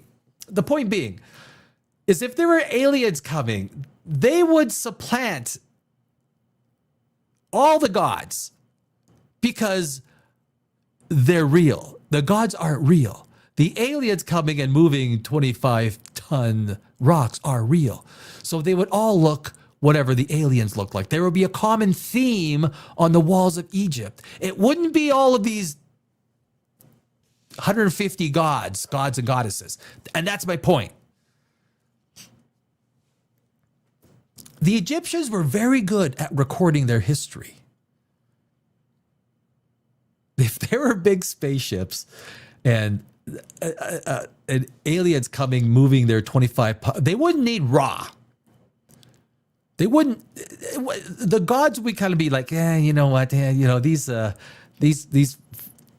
funny looking guys in these saucer aircraft. I mean, that's our gods. That's So the history doesn't make any sense, and that's just logic. This is just logic. These deities would not exist if aliens actually came and helped and built these things for the Egyptians. Why would you need deities when you have actual deities flying in on these big metal saucers, moving 50-ton bricks, marble slabs?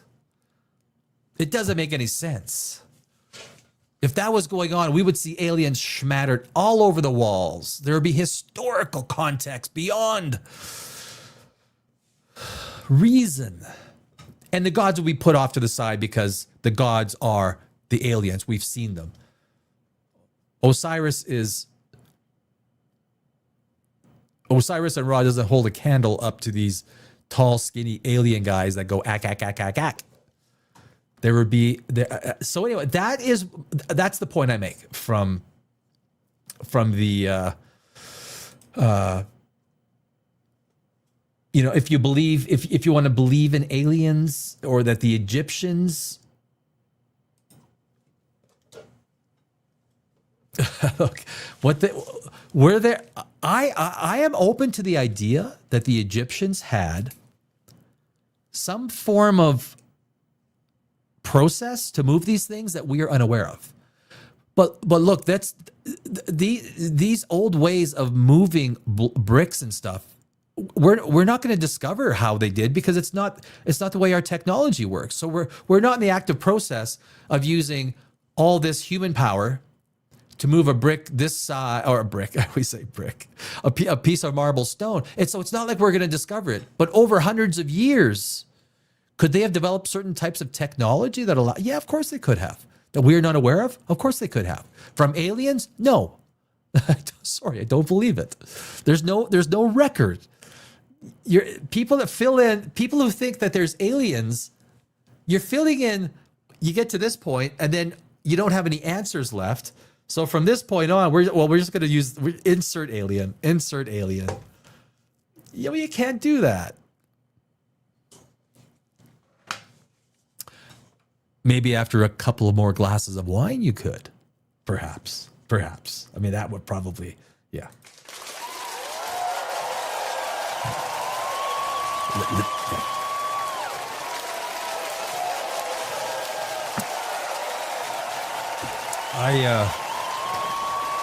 Just saying.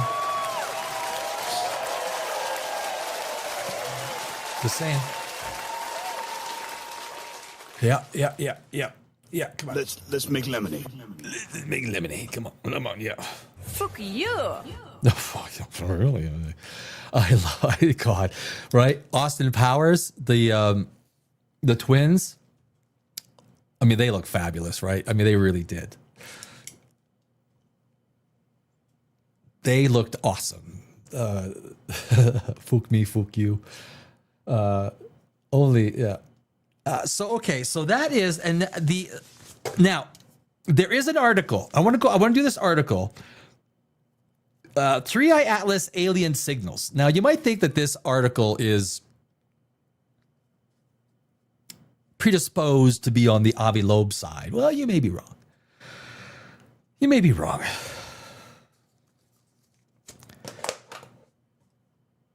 I wonder. Wow. Okay. We are going to have to go into this. If you're joining us now, there was a particle that slammed into Spain's new communication satellite high above Earth 3 hours ago. The damage to the satellite is unknown. It is Spain's second military communication satellite, and it got hit. Anyway, we'll touch on that. Let's finish off with 3i Atlas because I always have fun with 3i Atlas. I do. I do. I tell no lie.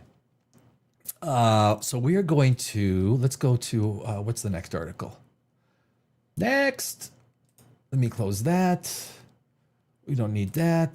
The next article is, that's it right here, isn't it? Is that it? Moonrush. What the hell, Moonrush?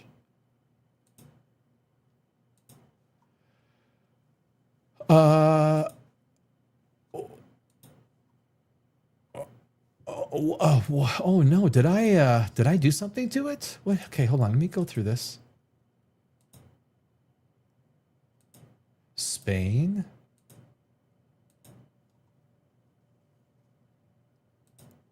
Oh, what? I don't want. Oh my God. This is okay.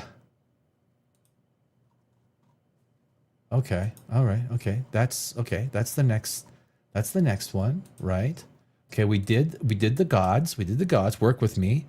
Moonrush. These private spacecraft will attempt okay, we did that. We did that. That was okay. That's okay. We'll just do. We'll do here. We'll start 3I Atlas, and we.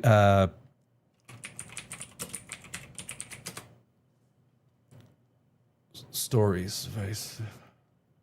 Oh, you know what? Let's go to history. Right? Moonrush, Superman, Google Slides, SpaceX.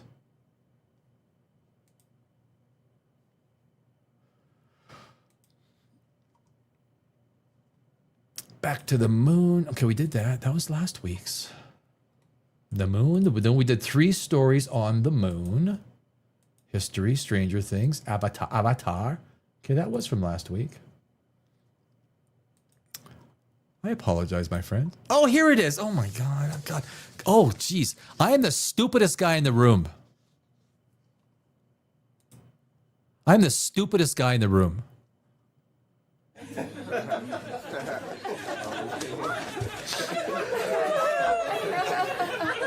Right now. I'm the stupidest guy in this room. I'm the only guy in this room, which makes me the smartest too.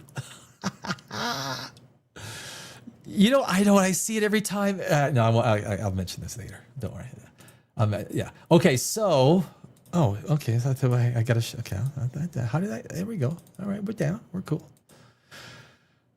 We're getting organized. We're getting situated. What we like to say in the bit. We're getting situated.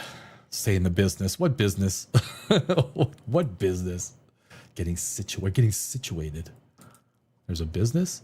Okay, so this is kind of interesting. Actually, it's very interesting, or else I wouldn't have thought of it as content. So, Comet 3i Atlas scan for now. If you take a look, we like to be current here on dimension 0, 12 hours ago. Comet 3i Atlas scan for alien signals. Here's what scientists found. Now, I have a little bit of wine left. I may need that little bit of wine to... gotta stretch before an article like this. Oh, get comfortable. Get comfortable. 3i Atlas is a natural celestial object with all the qualities typical to a comet. It doesn't just belong to our solar system. It's a guest from somewhere beyond. And that's the tragedy of this story, is we missed the whole idea that this was literally a visitor from a different solar system, a different time. It could be the 3i Atlas, the solar system it came from, is already gone. This thing could have been traveling for billions of years. Their solar system could have come and went, right? And we lost that magic, all that magic, and the idea that it's an alien mothership. Okay. It turned into a joke, right? And it's not the right kind of attention science needs. It is. That is a glowing, comet glowing blue and green colors flitting. They use the word flitting through the starry space. Thank you for Getty Images for that. I believe that is a real image. That is a real image of a comet. Yeah. Unlike the guests in Festive Supper who love to stay till late for cake and wine. Okay. Me, cake and wine. Wait. Who cares about the cake? Bring the red vino. I would have made a great Roman or a Greek, right? I would have.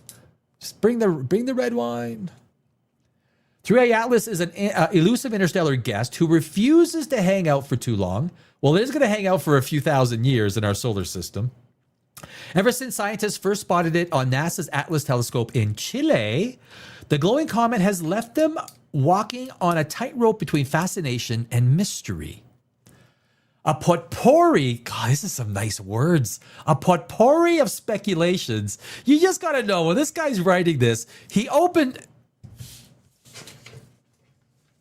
the frickin' thesaurus. That's what that, as an English major at university, the dude opened the frickin' thesaurus.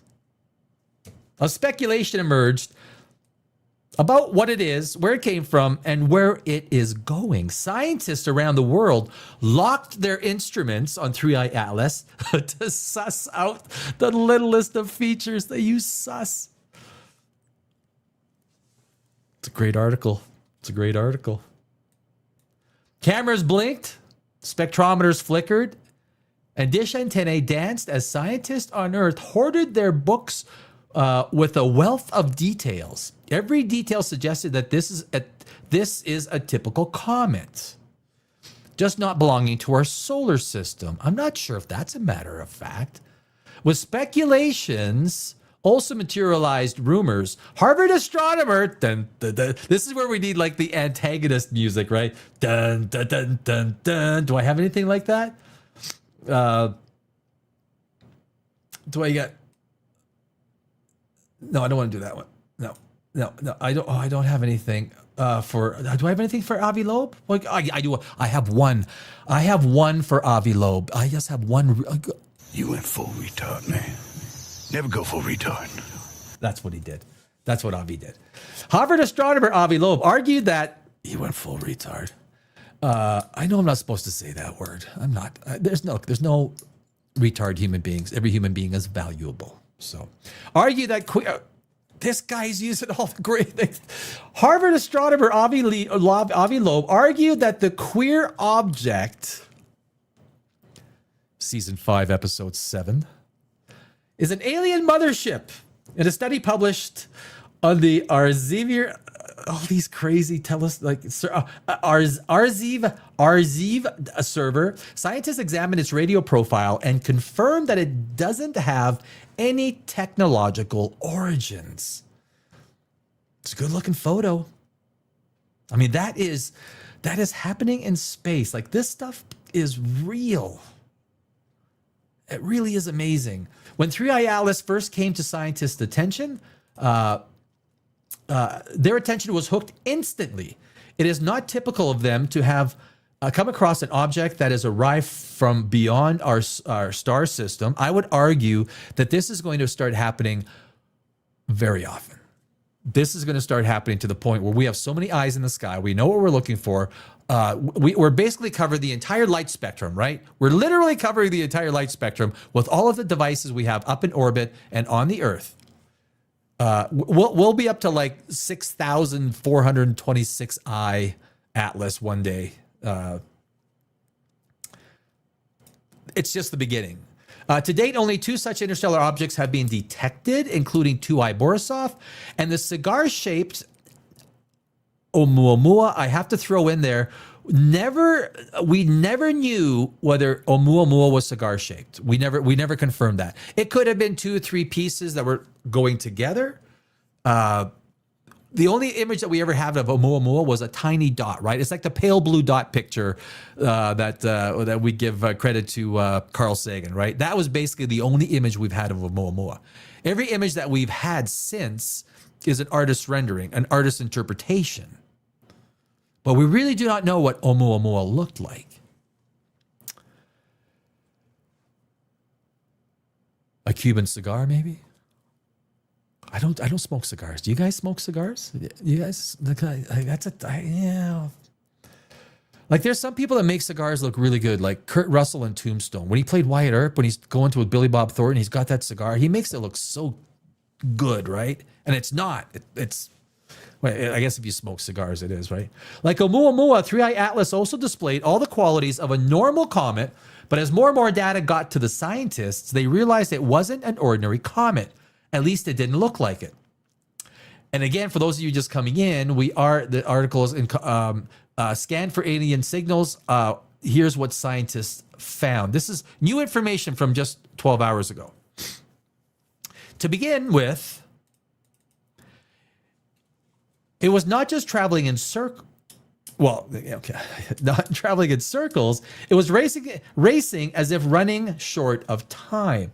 The nucleus was stocked with water ice. The coma was regular with abundant dust and gas. Speed icy jets, and then there was outgassing. I'm not sure if this was written properly. Speed icy jets, and then there was an outgassing behavior. Well, 3i Atlas is not traveling in circles, right? It's just traveling through our solar system.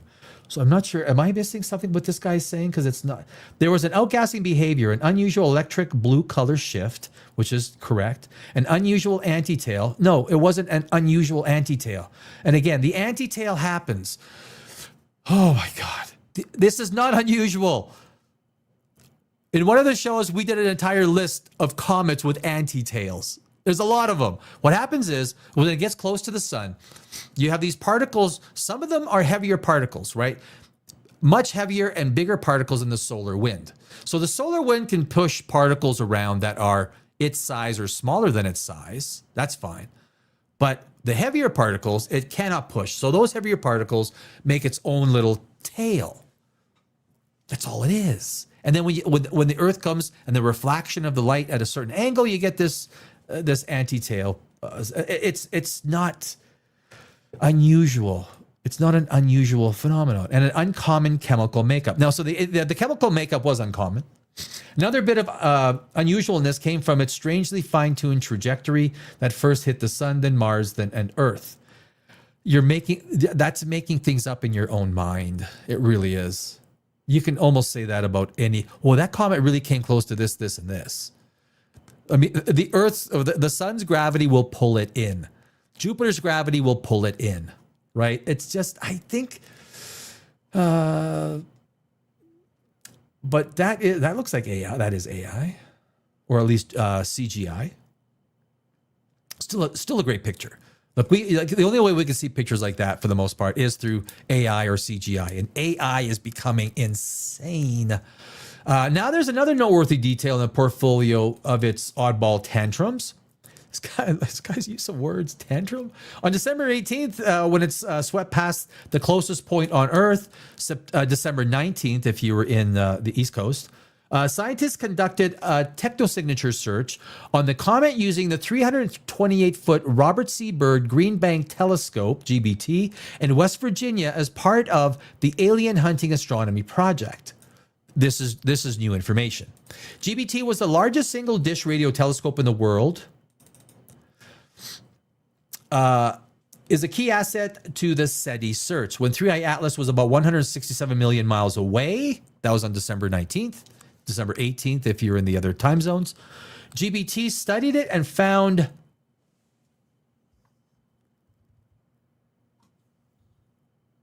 Are you listening? Do I have your attention?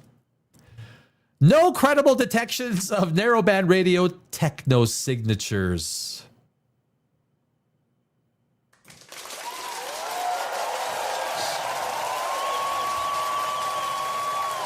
Nothing.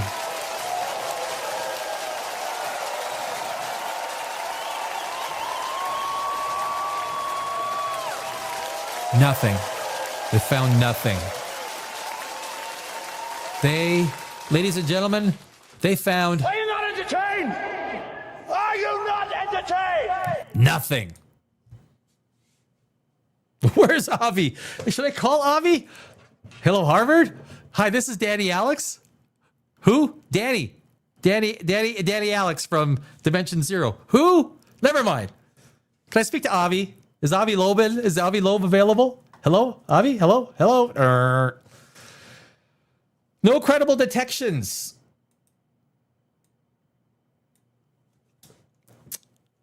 No alien or candidate signatures were detected. No means none. No means nothing. Zero, zilch, nada, niet. Putin, niet. Sad trombone. Oh, I guess that should be in brackets, right? Because 3i Atlas is no longer a suspect, just a cute, glowing interstellar traveler. It always was a cute, glowing interstellar traveler. That's not 3i Atlas. That looks more like an asteroid, not a comet. Big difference between an asteroid and a comet. That looks like an asteroid getting close to the sun or getting close to our atmosphere, which would turn it into a meteor. And if it hits the ground, it would turn into a meteorite, right? I mean, we went through that like about a month ago, right? We went to the whole definition of all these things. Maybe it might be worth a good refresher. Like it's not a bad, to understand all the differences between comet, asteroid, meteorite. Like what they're all different, right? They're in a televised briefing, NASA associate astronomer Amit Kashtira addressed this suspecting rumors and defended 3i Atlas by saying that it's a comet. I don't think you have to defend it, but it's just like it looks and behaves like a comet, and all the evidence points to it being a comet. However, there's nothing like the solid evidence that this study provided. GBT investigated the comet in 4 bands of the radio spectrum. The observations were taken into alternation with GBT, pointed at the comet, and when it pointed at the other patches of the sky in a fractal pattern called ABACAD, switching every 5 minutes. This guy, I don't think this guy wrote his sentences correctly. Of the 470,000 signals detected, scientists eliminated all but 9 because these also appeared when the telescope wasn't pointing at 3i Atlas. The rest of the 9 signals were ruled out as well. He wrote 2 as well. They were likely coming from things like things from a microwave that was heating someone's frozen pizza on a wintry evening. Still in all, the hurrying interstellar visitor leaves scientists with unresolved curiosity. More comprehensive studies are required for understanding. Meanwhile, after visiting Jupiter in a brief encounter in March, the billion-year-old 3i Atlas will say goodbye to our solar system. It's going to take 10,000 years for it to reach the outside of our Oort cloud. It will be in our solar system for 10,000 years. It's not leaving anytime soon. It's not. It's with us for a very long time, the Oort cloud. Never to return, and that is true. It will never return to this planetary neighborhood again. But if we build ships that go 60, 70, 80% of the speed of light, we will catch up to it in a matter of a few days. If we want to, it's like Voyager 1. People think Voyager 1, Voyager 2, they're gone. Well, no. If one day we develop even a spaceship that goes 10% the speed of light, if we want to go like zoom out there and grab it and come back, well, it's not going that fast if our technology actually, accelerates to the point where, and it probably will, right? It probably will to some degree. I believe that. Anyway, that was a good article. The bottom line on that article is that, look, 3i Atlas is a comet. Newsflash, it's a comet. I know there's lots of. We got some talk.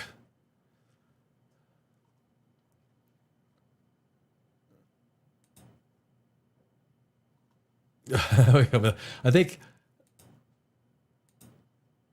Midnight Dracula, no radio signatures. Thank goodness, that is true. I'm actually relieved. Well, yeah, I don't think creative. It could be that everything in it is dead. Oh, don't start. Don't give Avi Loeb ideas like he needs ideas. Don't do that, creative. Don't. There are a bunch of empty boats in the ocean. Joking, kind of. Midnight Dracula. I'm curious, how is 3i Atlas? Have you listened to some of those AI videos, they say 31 Atlas. So many times they say 31 Atlas. Like, oh, geez. You guys couldn't even proofread your own, man, just kidding. How is 3i Atlas not caught by sun's gravity and become a permanent resident of our solar system? Velocity, speed. It's traveling too fast, 160,000 miles per hour. So something that is traveling that fast, it will go, and I believe it, and it's not really. It kind of like goes, and it's a slight curve. It's like a only 20% of a U. You got the full U. It's only like 20% of a U, and then it comes out, and it's gonna go back to. So it is always based on the velocity of the object. If the velocity of the object is traveling at a point where the sun just doesn't have enough gravity to capture it. Now, if it was going, excuse me, call it 40,000 miles per hour, 30,000 kilometers per hour, it would catch it. It would be in our infernal loop. It would be a hail bop. Welcome to our solar system. Congratulations. Welcome. 3i. But it's going so fast that it will not. It just doesn't have the good question. An ellipse. I'm not sure what you would call. I like 20%. I like 20%. What is the sometimes I hesitate because I don't know the exact definition of a particular term. Oh, so oval shape. An ellipse is basically an oval shape, which is what I thought, but I wasn't exactly sure that was exactly what it's going to be. Well, if something is caught within our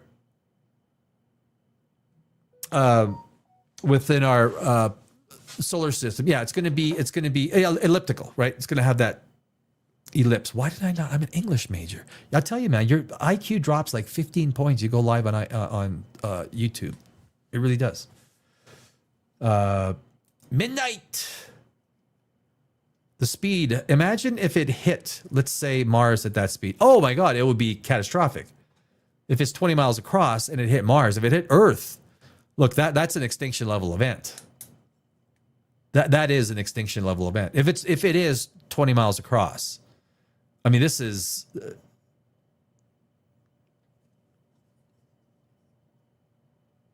Apophis 2029. Apophis. We'll go back over Apophis, if not this week, next week. The asteroid Apophis. Oh no, midnight. Has anyone discovered its actual origin? No, it's impossible. This thing has been traveling for billions of years, and it could have hit another solar system 1 billion, 2 billion years ago. And it did another one. It's traveling too fast, and now it probably got. When it hit the perihelion, the perihelion is when it gets closest to our sun. And again, it gets slingshotted around. It probably picked up a few more thousand miles per hour. Like it always gets a little faster. Now it's going to spend 10,000 years. It's going to spend 10,000 years in our solar system.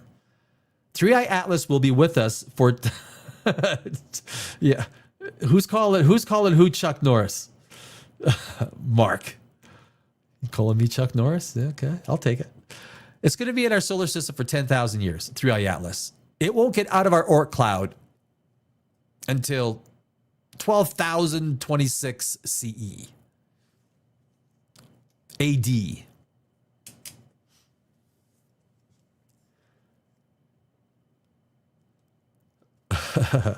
It is so 3i Atlas is not going, it's not going very fast. I mean, it's a long time before it hits Uranus. Not mine, but Uranus. Neptune. I mean, Neptune is way out there, right?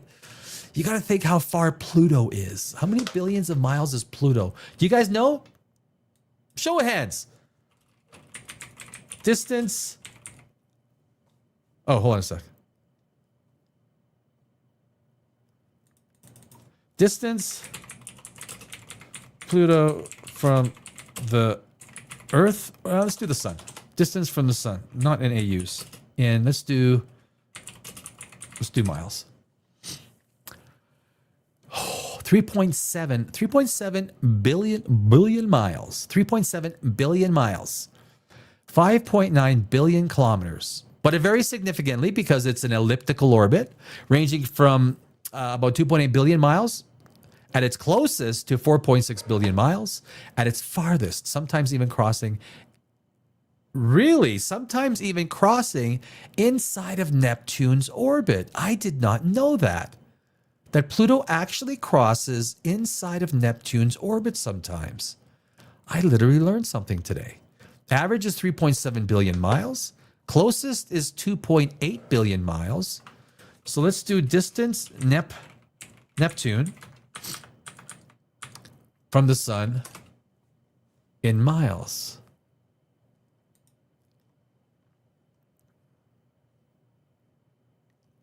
Farthest point is 2.82 billion miles. So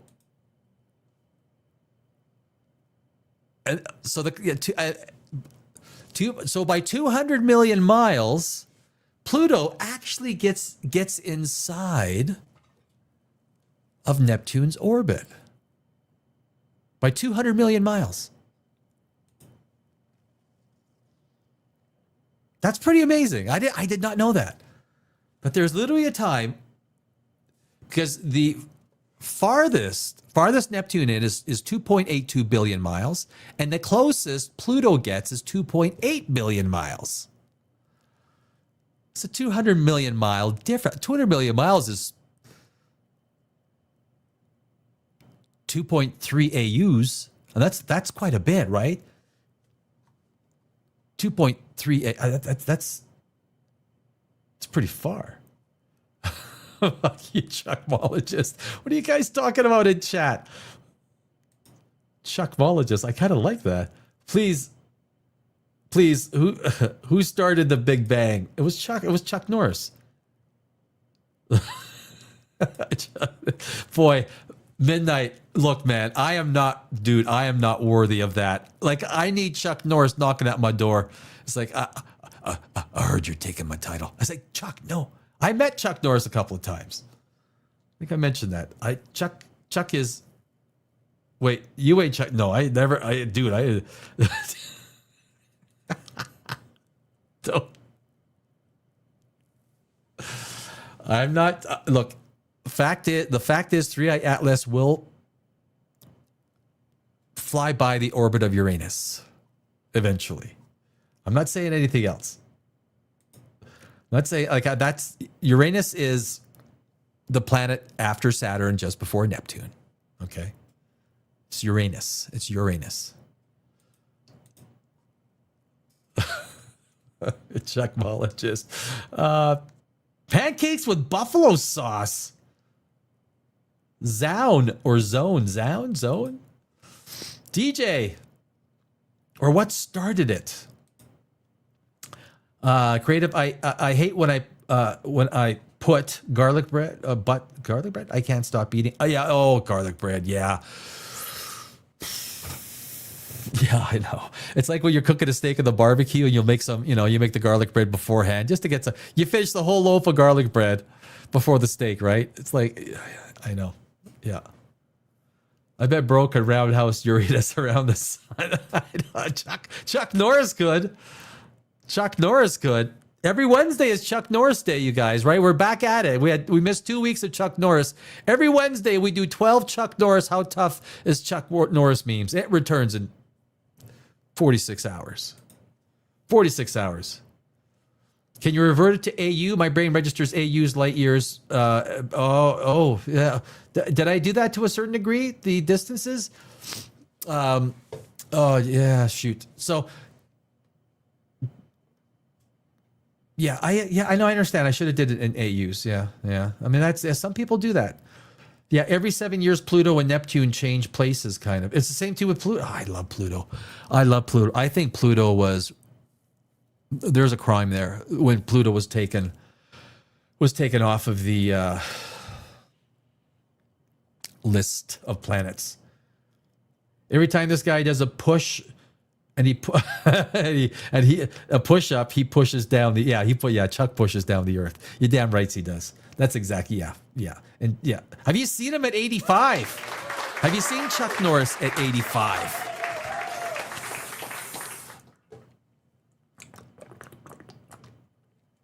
He's still walking up mountains. Chuck Norris, he's still walking straight up mountains. Wednesday night is Chuck Norris night here on Dimension Zero with your host, Danny Alex. We should like do a book reading night. Why just sit here? I read a book. Yeah, book reading. I do want to do some watching some relevant TV shows. I don't know if Duncan the Tall is a worthy one. Like anything that's sci-fi, fantasy, or even horror. Like doing the whatchamacallit, the watch-alongs, watch party. It's called a watch party. Big ass. What was his name on Tropic Thunder when he does the big explosions? He goes, Mother Nature just pissed her pantsuit. Big ass titties. What's that actor? That actor's funny. That makes Midnight. Oh, dude.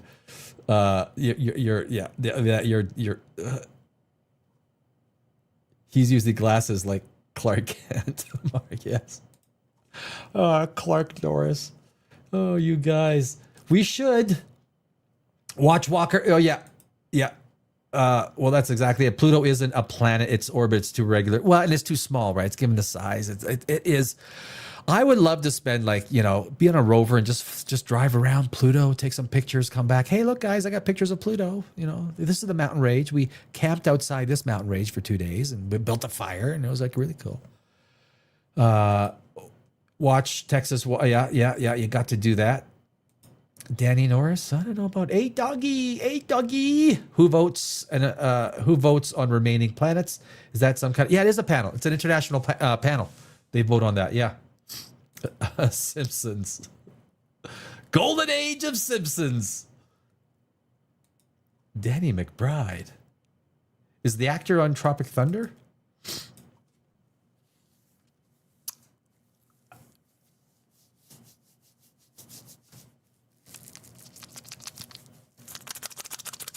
I don't know why I did that.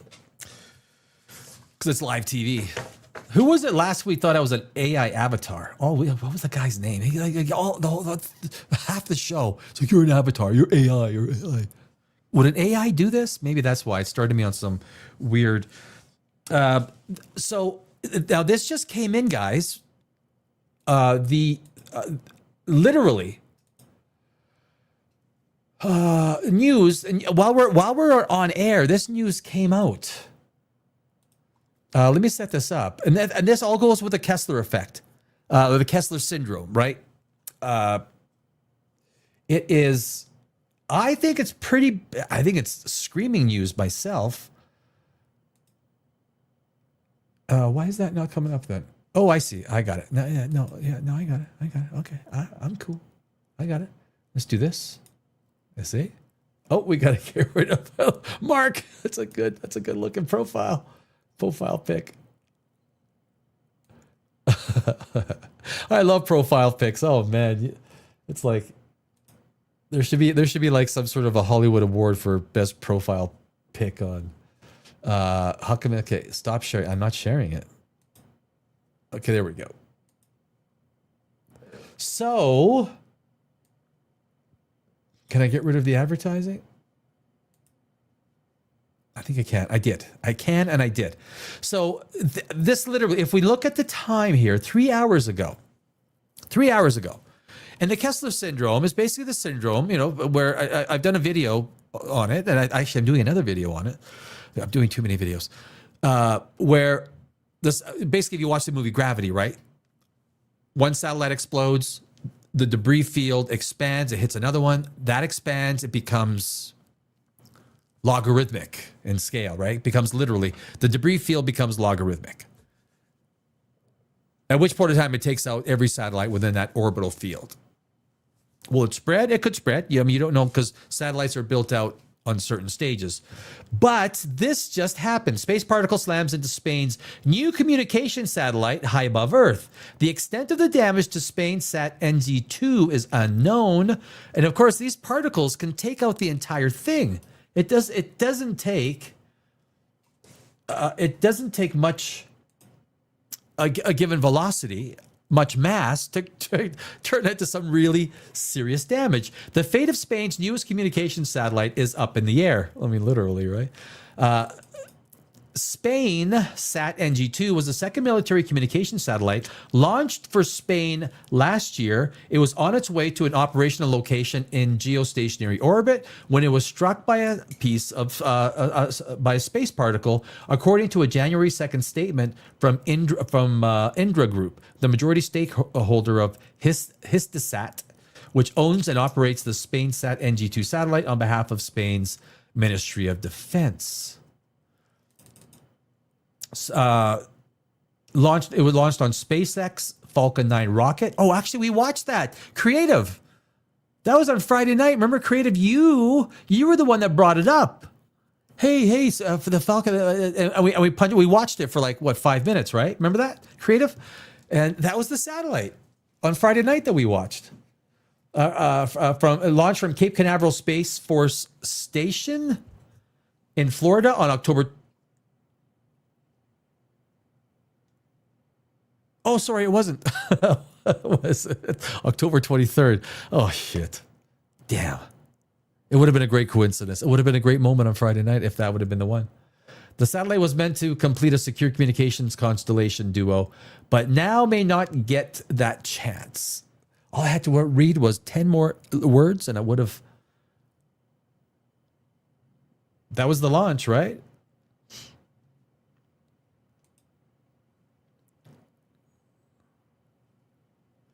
Oh, we always like to see the flames shoot up. There we go. And of course, in that top capsule is where the... I mean, it's always an amazing sight, isn't it? A rocket launch. It's always an awesome sight. Always. Look at that power, right? It's just all that is a controlled explosion. That's all that is, right? It's just a controlled explosion. We don't want to watch it all, but we can just punch through this. I mean, it's amazing. It really is amazing. Let me get rid of this here. Inspect, delete. Get that. Spain Sat NG1 also launched on a Falcon 9 heading to its orbit last January. The Airbus built 2.3 billion US pair of satellites was designed. That's a lot of money.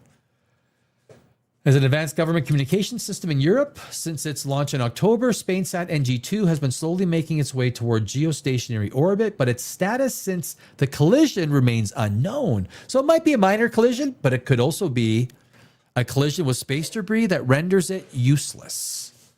That would be expensive. According to Indra Group, the space particle impact occurred at about 31,000 miles, 50,000 kilometers in altitude. That's higher than geostationary orbit, which lies at 22,236 miles, or about 36,000 kilometers above Earth. Hinsat implemented a contingency plan to ensure that the Ministry of Defense and other clients are not affected, Indra Group said in a statement. The technical team is analyzing the available data to determine the extent of the damage. The statement continued, if necessary, SpainSat NG2 will be replaced as soon as possible. That is, and there you go. That's the, I mean, that's not, I mean, that's... It's going to be happening a lot more. That's the problem, right? That is the problem with this whole Kessler syndrome. This whole idea that even if it's a small hit, that small hit knocked more particles, little pieces off of that satellite, creating more pieces, and that's the effect, right? It almost becomes a mathematical equation. Once you get a certain amount of particles, it becomes inevitable. You cannot stop the chain reaction. It's a matter of fact. It's just a pure, once there's enough particles, given bye-bye. Wish I had more wine. I don't, so I'll have to cheers with some H2O. Excuse me as I refresh myself.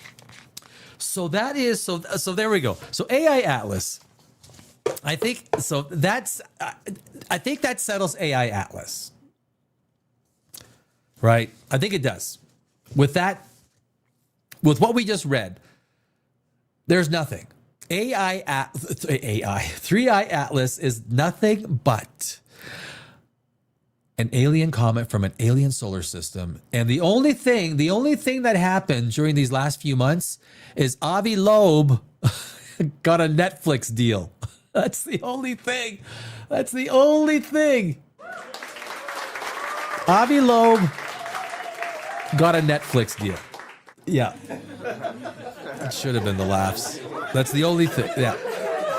So Avi Loeb is like sitting at home. He got like, they won't disclose the number.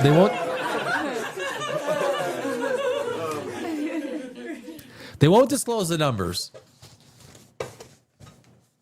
on the Avi Loeb Netflix deal. But you wonder why he has got such a big smile on his face. I know why he's got a big smile on his face, because the number's big. That's why. Avi Loeb, he's like, you guys were stupid. You guys could have said it was an alien ship too and got a $6 million deal. You're stupid. I got the deal, not you. That's true. It's true. Yeah, that is, that, I don't,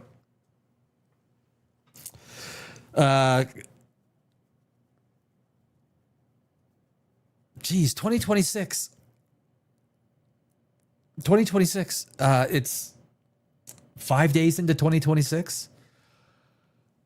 Has a percentage, that's what, is it 1 point, what is that, 1 point, I'm doing this in my head, 1.4% of the year is gone already? Can someone confirm that math? 1.4%? 1.4% of the year? 5 days? Gone?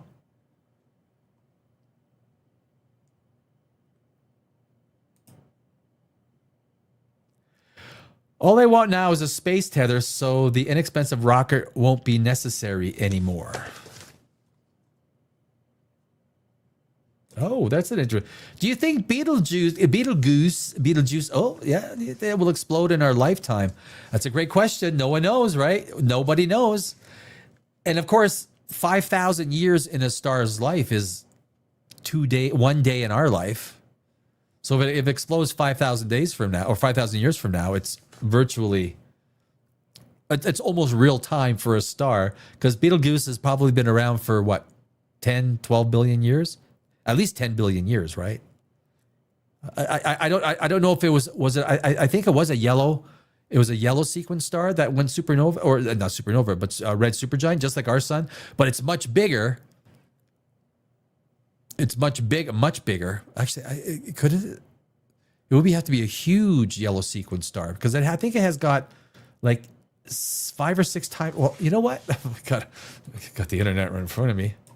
How much, not volume, how much more mass does Betelgeuse have than our sun? Oh, geez, a lot more than that. Betelgeuse has significantly more mass than our sun, typically estimated to be around 15 to 20 times the mass of our sun. Though exact figures vary, with some sources suggesting 16 to 19 solar masses. While it's vastly larger in size, hundreds of times the sun's radius, its mass is much less extreme. How far would Betelgeuse extend into our solar system? If it was in our solar system, it would replace our sun. Its massive bloated atmosphere would extend past Jupiter's orbit, engulfing Mercury, Venus, Earth, Mars, reaching out to roughly 5 to 10 astronomical units, or even farther, deep into the asteroid belt region, showcasing its colossal size. I think beyond Jupiter is probably, because when our sun goes goes into a red supergiant, it might engulf the Earth. Probably will, I think, right? When Sol, our sun Sol, and the Jupiter is at 5.2 AUs from, which is an average, right? Earth is obviously 1 AU, 1 astronomical unit. Mars is 1.5 astronomical units, and Jupiter is 5.2 astronomical units. So that I think we all learned a little bit there. Betelgeuse, yeah. I hope it blows when we're still alive, because that will create an amazing sight in the sky in Orion for sure. That will be. Mark, what? What do we miss? Mark? Oh, I think we got that. The star. Yeah, we got that. Yeah. Jason, under tsunami. Oh, Japan under tsunami warning now. Dirty. Really? Oh, this is good. Let's take a look. Sorry, it's not good. What the? For what? Was there an earthquake? It says no tsunami warnings or tsunami advisories are currently in effect. Oh, wait a sec. Did I like totally? Oh, wait a sec. What were we going on? Was I pumped? What is it? Fucked. Let me double check this. News.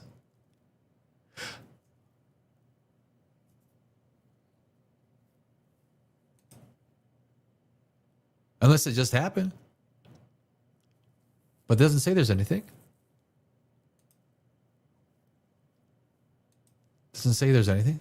Unless you know, Dirty. Unless there's a joke. That comment is attached to something else. You got me. You got me.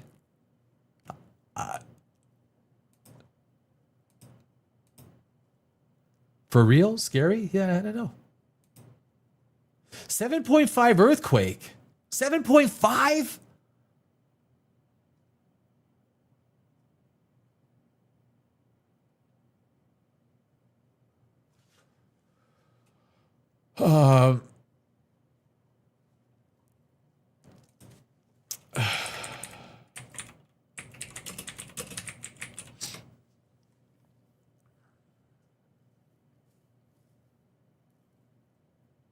Okay, so here it.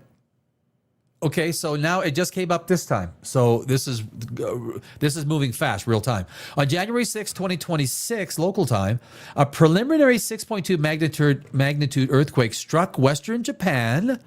So he is correct. Now they're saying 6.2, so maybe based in a different region, it might have been peaking at 7.5. The Japan Meteorological Agency, JMA, confirmed that no tsunami warning or advisory was issued following this tremor, at least based on this information at this point in time. So depth was probably approximately 10 kilometers of deep was the but there was an earthquake, and they're saying there isn't any tsunami. Yes, for real, it'd be the brightest thing. Yeah, it would be that's Betelgeuse. If Betelgeuse blew, it would be an amazing sight for a few days. It really would be. You mean dihydrogen monoxide?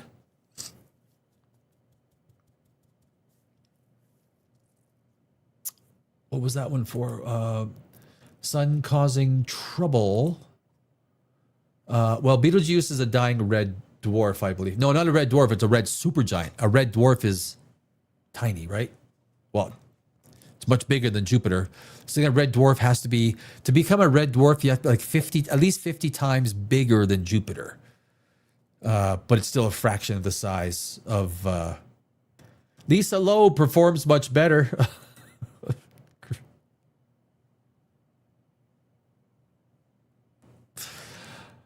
Could be wrong. 1.46. I'm showing you 3 quakes, 5.755. Yeah, I saw it, Doggy. I saw that. Yeah, there was some. Gemini did show me 6.2, but then I read further down there was like some 5 ones that they showed. So 1.36%. Oh, that was okay. That was with my question. Thank you, Creative. It's huge. 1.36. Okay, I did a quick math in my head. Z-Bot. What the hell are you doing, Z-Bot? Le le le le le le le le le. Z-Bot is you got a pretty puppy, pretty dog. It's a good looking dog. What is that, an Aikido? What kind of dog is that? Aikido, I think, or something. If it was yellow sequin star, it won't go super. No. Well, no, but before it went to red supergiant. Not there. No, it's a red, yellow sequin star. So our sun is a yellow sequin star, right? You would have to. What kind of a star was Betelgeuse or it went red supergiant? It was before becoming a red supergiant. Betelgeuse was a hot blue-white O-type main sequence star, which makes sense if it was going to have 15 to 20 times our mass. I think the largest our yellow main sequence star can get is about 3 or 4 times or 5 times maximum the mass of our sun, and then it goes into the much hotter burning blue sequence stars, right? Although I'm not 100% sure with that. So that would make sense. Betelgeuse is a massive star. Even I think the biggest star by mass is like, what is it? Just under 40 times or something, the mass of our sun, which is a frick of a lot of mass. I could share this, why don't we just share this so you can. There we go. So there we see, before becoming a red supergiant, Betelgeuse was scientists estimate that it lived in this massive hydrogen burning phase for approximately 8 to 10 million years. So it's a very young star. So it was one of these, these super hot blue stars. It's not huge, but it's massive, right? Its mass is huge. A lot of people think massive, when they say massive, they think volume. They say massive just means density, right? So it was 15 to 20 times the mass of our sun. Once it exhausted the hydrogen fuel in its core, it rapidly evolved through several transitional stages. First, it was blue supergiant after leaving the main sequence. So it was once a main sequence, but that was very early on. It briefly evolved into a blue supergiant. Yellow supergiant research published in 2022 suggests that Betelgeuse was actually, so it was a yellow-orange star as recently as 2,000 years ago. Ancient records from Chinese and Roman astronomers around 100 BCE described it as a yellow, whereas similar stars like Antares were already described as red. Red supergiant, current stage. Within the last millennium, the star crossed the Hertzsprung gap, cooling and expanding to its current massive state as it began fusing helium into heavier elements. Basically, when it goes to oxygen into iron, right? That's when it hits that iron phase, it's over. It's just a matter of the last bits of, I believe it's hydrogen before it gets into.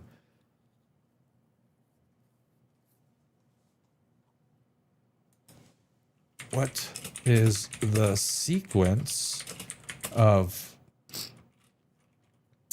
what am I trying to think? What is the sequence of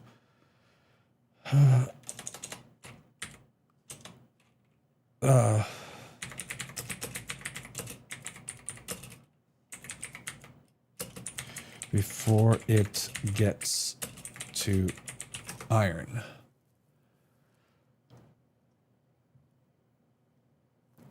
So there we go. So I'm still sharing this, right? Yeah. So when a star burns, so obviously hydrogen, right? 1 electron. Helium, it fuses into helium, which is 2 electrons. The star suspends most of its life fusing hydrogen into helium via proton-to-proton chain or CNO cycle. Then it goes from helium into carbon. Once hydrogen is exhausted, the core contracts and heats up until the triple alpha process fuses helium into carbon. Carbon to neon. Carbon fuses to produce neon along with some sodium and manganese. Or sorry, magnesium. Neon to oxygen. As temperature and pressure rise, neon burns to create oxygen and magnesium. Silicon. Oxygen to silicon. Oxygen then fuses to create silicon as well as sulfur, phosphorus, and magnesium. And then from silicon, I knew there was one more. Silicon to iron. In the final stage, silicon fuses through a complex series of steps, often involving the capture of helium nuclei to create iron and nickel. Why does the sequence stop at iron? Fusion up to iron is exothermic, meaning it releases energy that provides the outward pressure needed to balance the star's gravity. However, iron has the most stable nucleus, the highest binding energy per nucleon. Fusing iron into heavier elements is endothermic, meaning it would consume more energy than it would release it. Without energy production to support it, the core collapses, leading to the supernova. So once it basically hits, and there's your diagram. I got it zoomed in. So, but yeah, that's your process. So basically, it's probably just turning silicon into iron right now, right? And when that process ends, supernova, collapse of the core, massive gravity. But will Betelgeuse turn into a black hole? As of January 2026, most astronomers believe Betelgeuse will not turn into a black hole. I think there's a chance, though, given that mass. Instead, it's much more likely to become a neutron star. Let's hope it's not a magnetar, because that's a little too close for comfort if it turns into a magnetar. Mind you, that's going to be a long time from now. The final fate of a star depends on the mass of the core that remains after its supernova explosion. The mass threshold. This is a good little read, right? For a star to form a black hole, the leftover core after a supernova must be more than approximately 3 times the mass of the sun. The Tolman-Oppenheimer-Volkoff limit. Current mass. Betelgeuse is estimated to have a mass of between 14 to 19 solar masses. Mass loss. As a red supergiant, Betelgeuse is constantly shedding its outer layers during its eventual supernova. It will eject a significant portion of its total mass into space. The likely remnant model suggests the remaining core will likely weigh between 1.5 and 2 solar masses, which is only enough to form a dense. Could you imagine something that's twice the size of our sun? That's the size of a city, right? Like, could you imagine?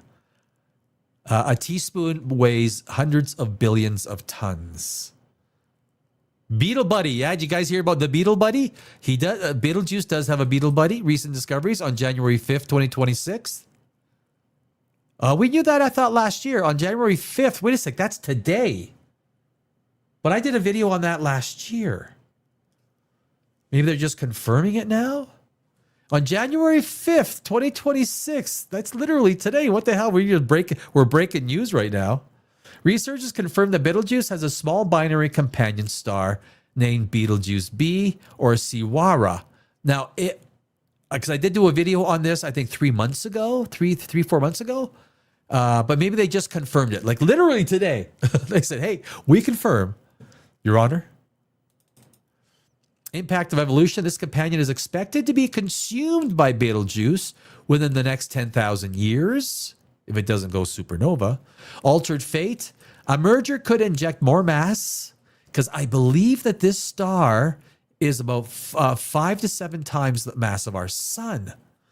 So if there is a merger, there you got your black hole. Partially changing the timing of its supernova or the mass of its final core. However, even with this extra mass, most experts still predict a neutron star outcome rather than a black hole. Look, you just don't know, right? So many things happen as we expect. We expect this, especially with space, right? What if it did?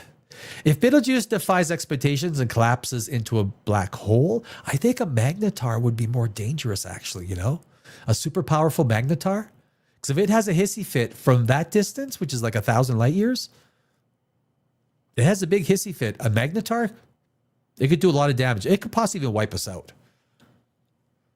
Magnetars they are beasts. Even if Betelgeuse defies expectations and collapses into a black hole, there would be no danger to Earth. The distance, it's even less than I thought. I was thinking about. I thought it was 850 to 1,000. The distance at approximately 550 to 650 light years away, its gravitational pull on our solar system would remain unchanged, unless it started drifting towards us. In which case, hey, we'll be gone. But the only noticeable difference would be that the Orion's right shoulder would permanently disappear from the night sky. But like I say, if it turns into a magnetar, I got these things on my face. I got to remember to change it. If it turns into a magnetar, that's when we're screwed.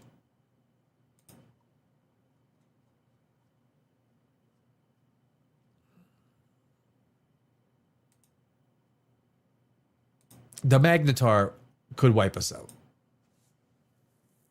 And that is no bueno. There's nothing good about that. Nothing good.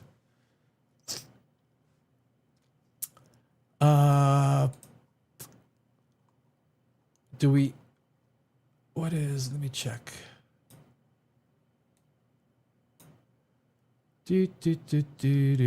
Hey, Happy New Year, everyone. Happy 2026.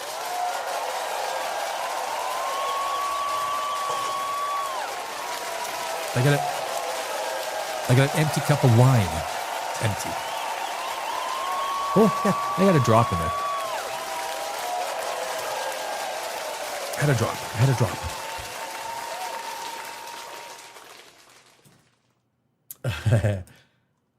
Did you hear about the helium-3 mining discovery in Minnesota?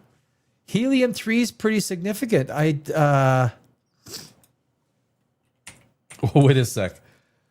Is this a joke? Minnesota? Is this something to do? Am I being... Why do I think there's a punchline? Okay, it's real. In Minnesota, a major discovery of helium-3, an extremely rare and valuable isotope, was confirmed at the Topaz Project in the northern part of the state in late 2025.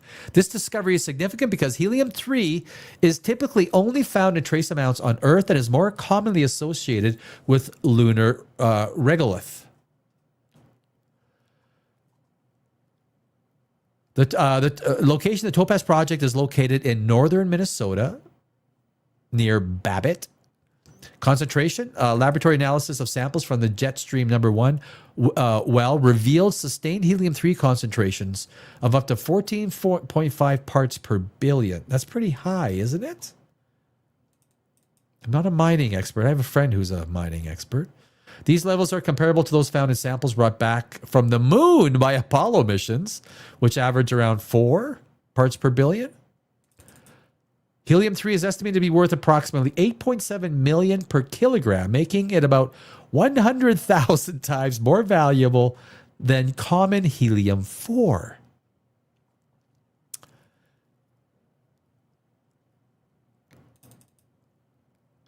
Pulsar Helium is currently executing a multi-well appraisal program to map the reservoir's extent.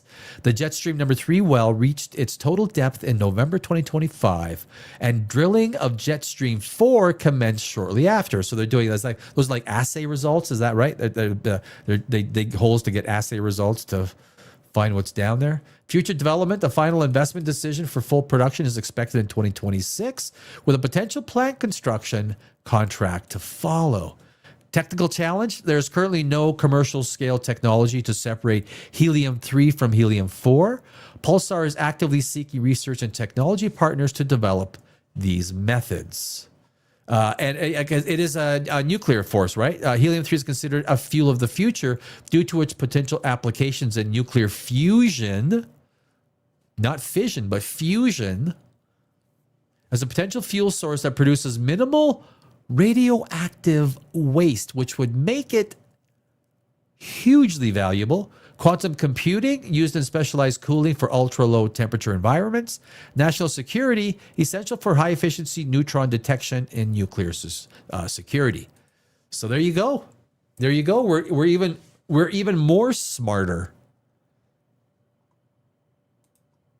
I mean, we've gotten like everyone go to your safe, and then when you got your IQ written, just cross it out and add 1 to your IQ tonight.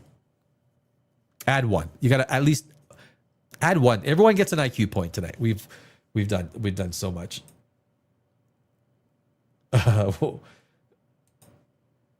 Happy New Year. Yeah. Okay, I got. Hey, doggy. No, we believe you now, doggy. Yeah, that would be a joke. There's no helium-3 here. There is. If you're in Minnesota, there's. Well, I shouldn't even. I was about to say it. Do I say it? It was a joke. I'm gonna say it. There's fewer Somalis and more helium-3 now.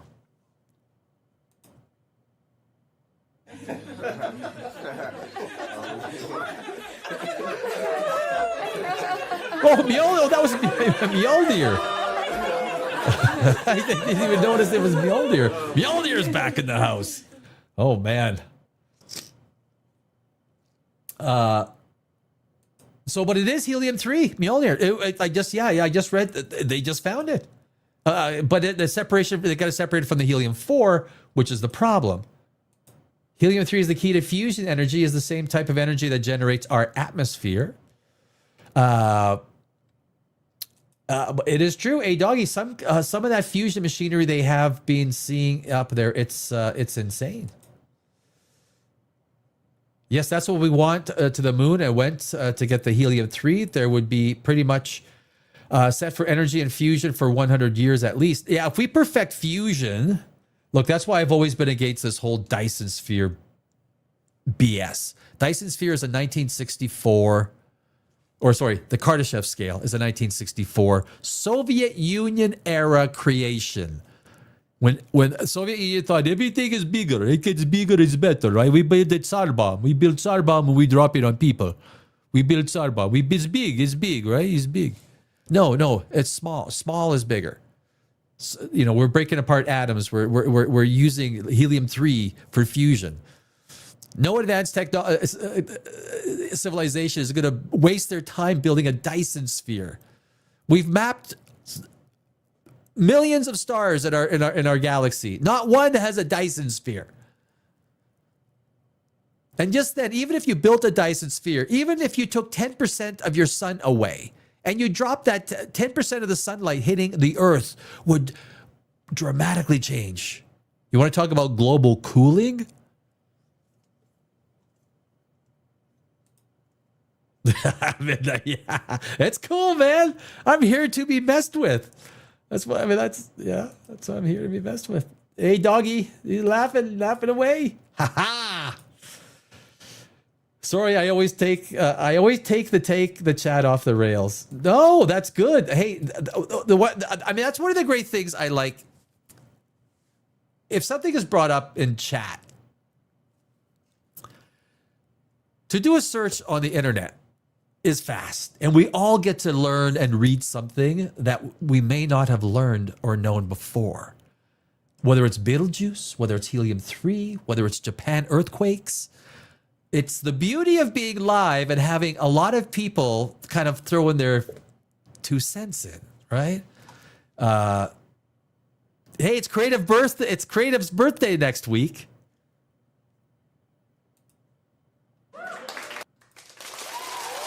Creative is having a birth next week, I think, right? It's Creative. 43 years old. 43 years old. Creative. Next week. That's the week after this one, just in case you.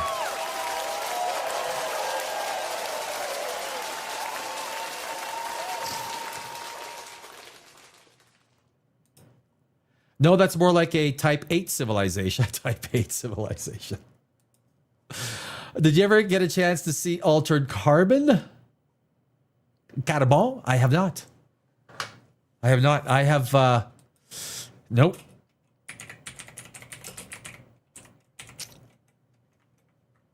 Was I, was I tipsy that night? Oh, yeah, okay, yeah. No, that's, oh, wait a second, there's a few Altered Carbons. But I have not, no. This is on Netflix, right? Is that what you're talking about? On Netflix?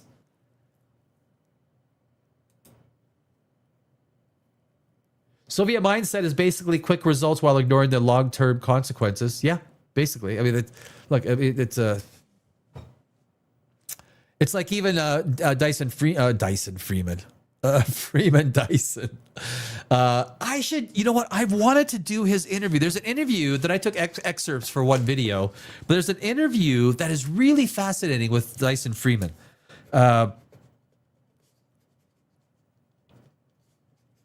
Dyson Freeman interview. That's worth a segment on a show. Because he even said, look, he said it's embarrassing. The whole thing about the whole Dyson sphere is, but he said, look, I'm stuck with it. There's nothing I can do. And he utterly disliked it for real scientific reasons, because it's absolute, it's poppycock. Can I say puppy? It's poppycock. We have any Brits out there? It's poppycock. That's what the Sumerians and the Anukai did, though they built a Dyson sphere around their planet, and it's cool. Yeah. Yeah, it's a good story, right? Yeah, it's a perfect Dyson sphere you wouldn't see. And it wouldn't be a Dyson sphere. It would be, because what Dyson wanted was a whole bunch of, tiny little bots, right? That would collect it, a Dyson swarm. That was his thing, a Dyson swarm, right? Not a sphere or anything like that. I don't believe Dyson spheres would be necessary. Well, they're impossible. They're impossible. If you take all of the material in our solar system, which is a fraction, they are literally impossible to. It depends on how big of a civilization you have. Well, the thing is, energy in an atom, we don't need the sun's fusion if we can create our own fusion. It's like sending ships. It's like sending spaceships. You don't send spaceships across the galaxy. You send little nanobots, little tiny nanobots, because the amount of energy that you would need to send them would be a fraction of sending a 20-mile across 3i Atlas spaceship. This Saturday. Oh, this Saturday. So that is, okay, 5 days away. Creative is this Saturday. Got a birthday on Saturday.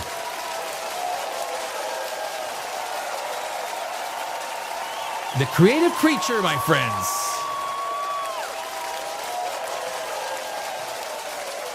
Right now, we've got 9 billion people. It's a lot of people, and it keeps climbing. Mother Nature will take care of that one day. What happens when we have 900 billion people? I don't think Mother Nature's going to allow that. I think she's going to say at some point in time, you know what? All you need is one catastrophe, right? One year where the food chain utterly breaks down. I hear you, Mjolnir. Yeah. Mjolnir's wrath. Thor. Eventually, we're going to need to keep on building more and more Type A. I mean, I don't think we can get there. A building Type 8 or 9 civilization where they basically build something around their sun isn't unheard of. But it's never been found. It would destroy the entire solar system. It would destroy the Earth. It would destroy the entire ecosystem. It would just the. But we don't even have enough material. If you take a look at, let me pull up. I'm sure I could find the image of, if I go here and I go here, no.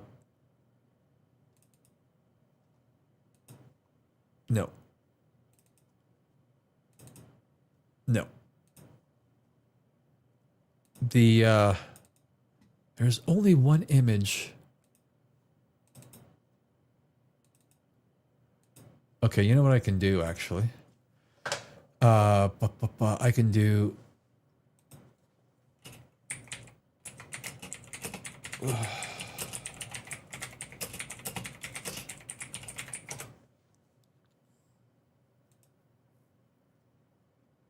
Oh man. Size of the sun compared to. Oh, that's a good one. Yeah.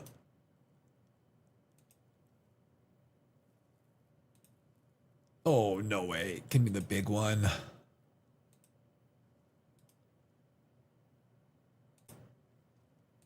There we go. I think we can see. Yeah, I think that's good enough. It's not the perfect image. But if we take a look at this. So let's do.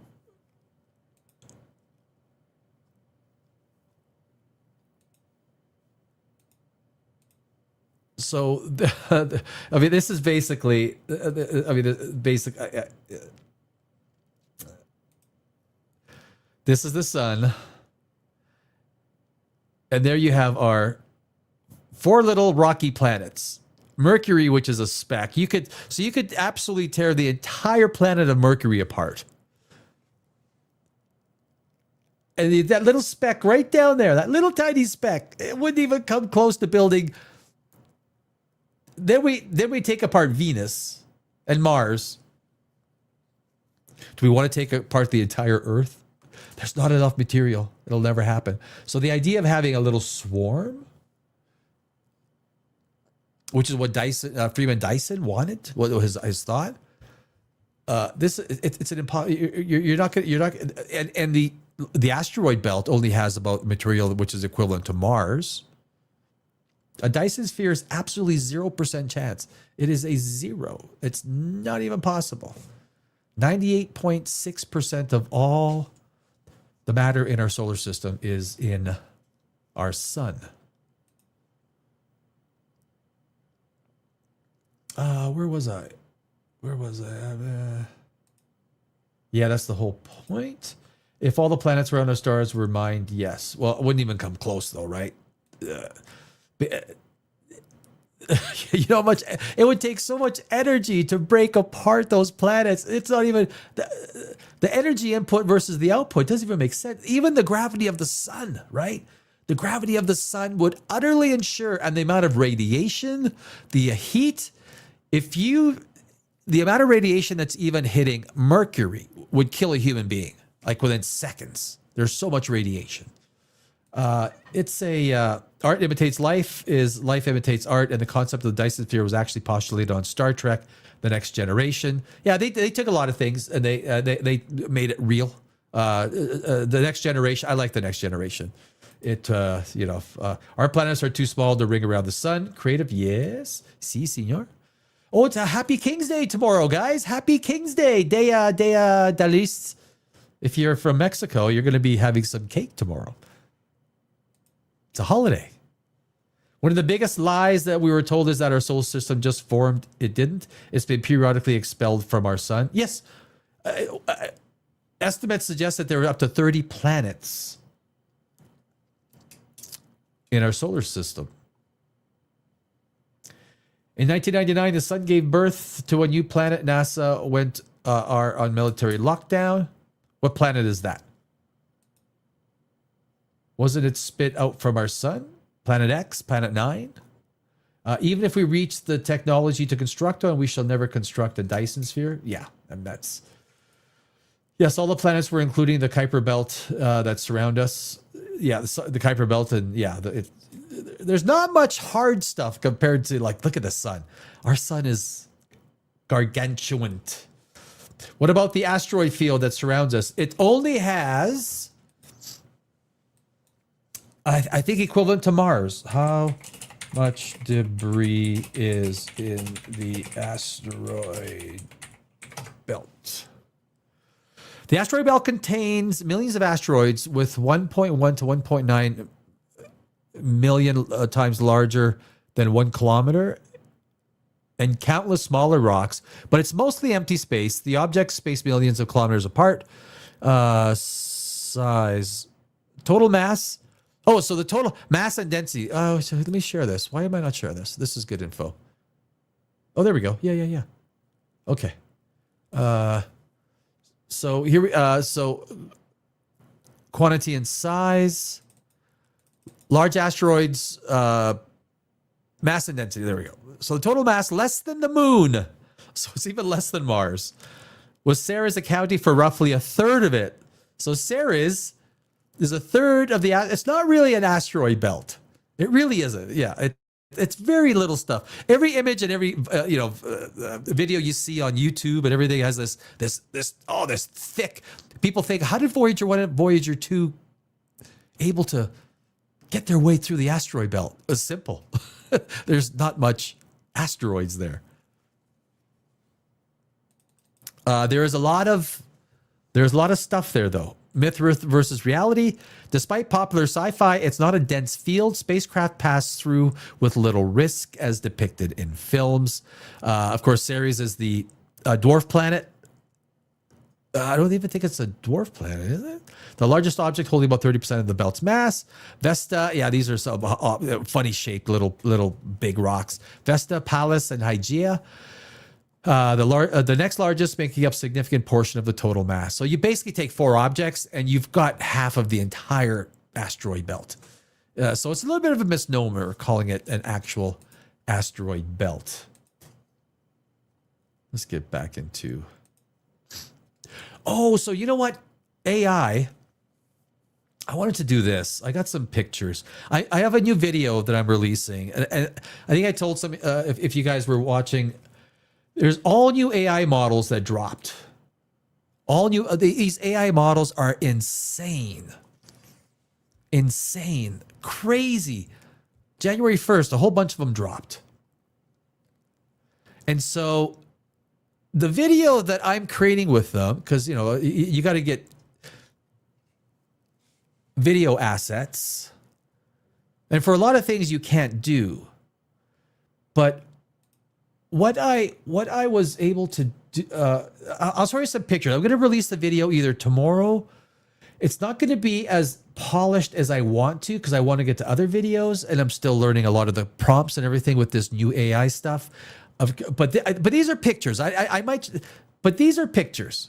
So basically, I'm creating this video is about what if life on Earth was engineered. It's not really something that I believe.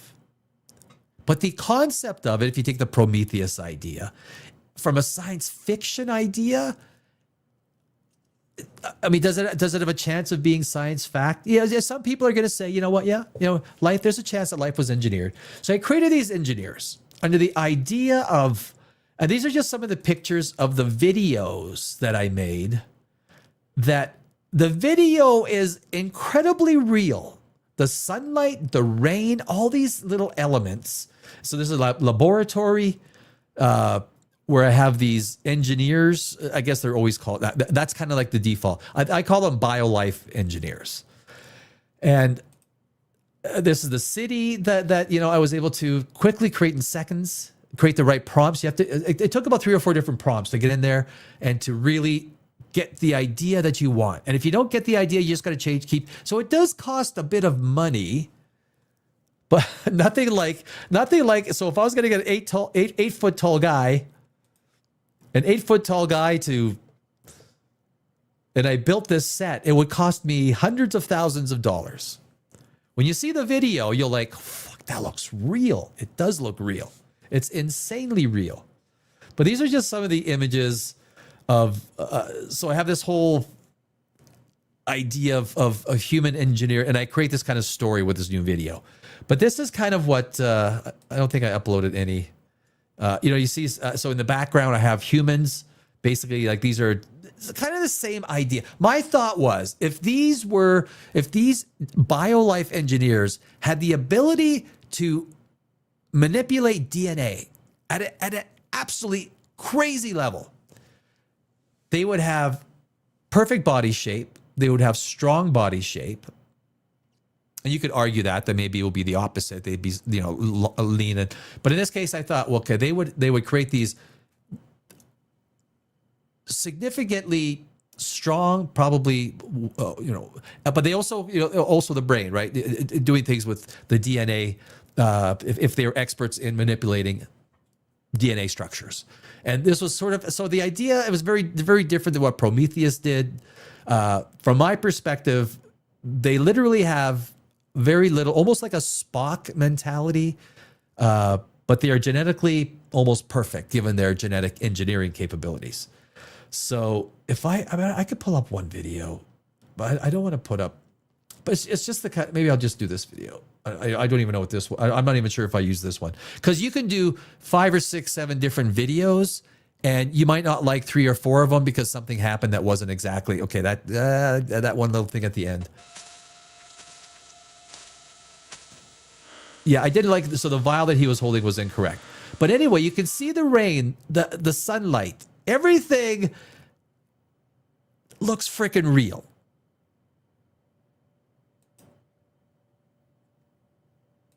Let me see if I can find another. This is the AI that is happening. Oh, so this is a guy. This is one of them. I don't think I used this one.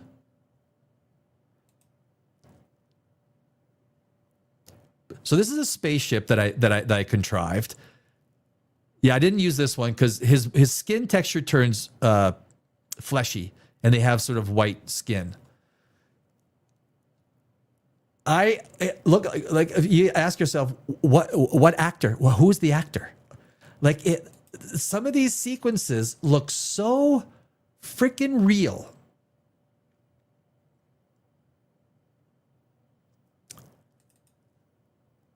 And this is some new AI stuff that's just dropped. Actually, I did use this sequence in the beginning of the video. To me, it looks like an actor.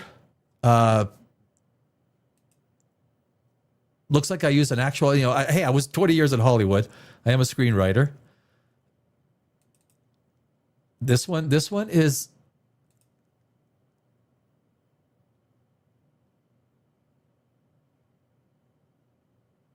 The motions on this new AI stuff is, look, it is, like I said, it is really, what else is kind of, let me get one more here. Something that's, oh, is that the sequence I actually used? Oh, this one's, I don't think I used this one, but again, it just shows the level of, it shows you the level of,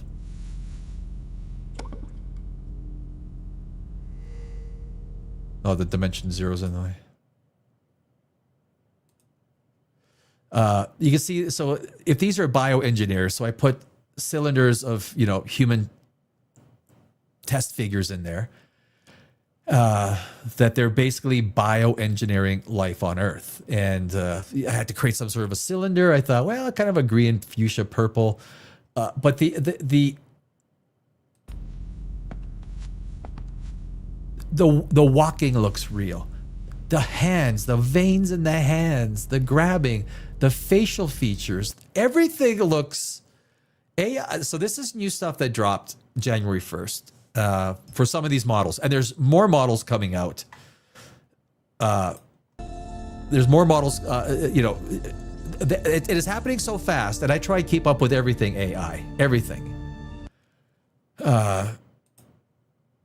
Especially from a video creation generation, right? This AI stuff is, that's why if you're in the film business, you are starting to make prompts. Yeah, I did. Most of these I actually did not use because the ones I actually did use were a different iteration of this that actually looked much more real. I didn't like the breathing in this. I also, it's a different vial or flask, right? But these are the stills. So anyway, I'm going to be releasing this video if tomorrow, maybe the next day. It's all very impressive. It's all very impressive where you can start creating these things and starting to live in a very imaginary world. You're a world that is Yes, if you want the right video, sometimes it can take you 10 times.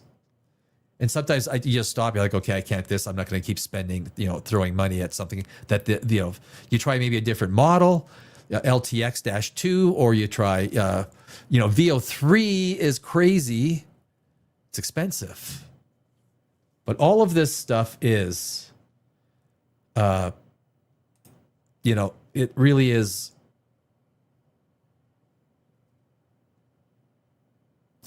It really is crazy. But anyway, I am, being a person who is a screenwriter, a creator, and in the production and all that, after being 2 decades in Hollywood, this is pretty exciting. And this is why people are going out of business. Why would you want to go and spend $250,000 on a shoot when you could probably get the prompts going and get very close? This is even farther along than the Coke commercial just a few weeks ago. This is much farther along. Every week, every few weeks, you will literally get to the point where these things are lifelike. You can make it cinematic. You can make it ultra real. You can make it, whatever you want. So it's very, very,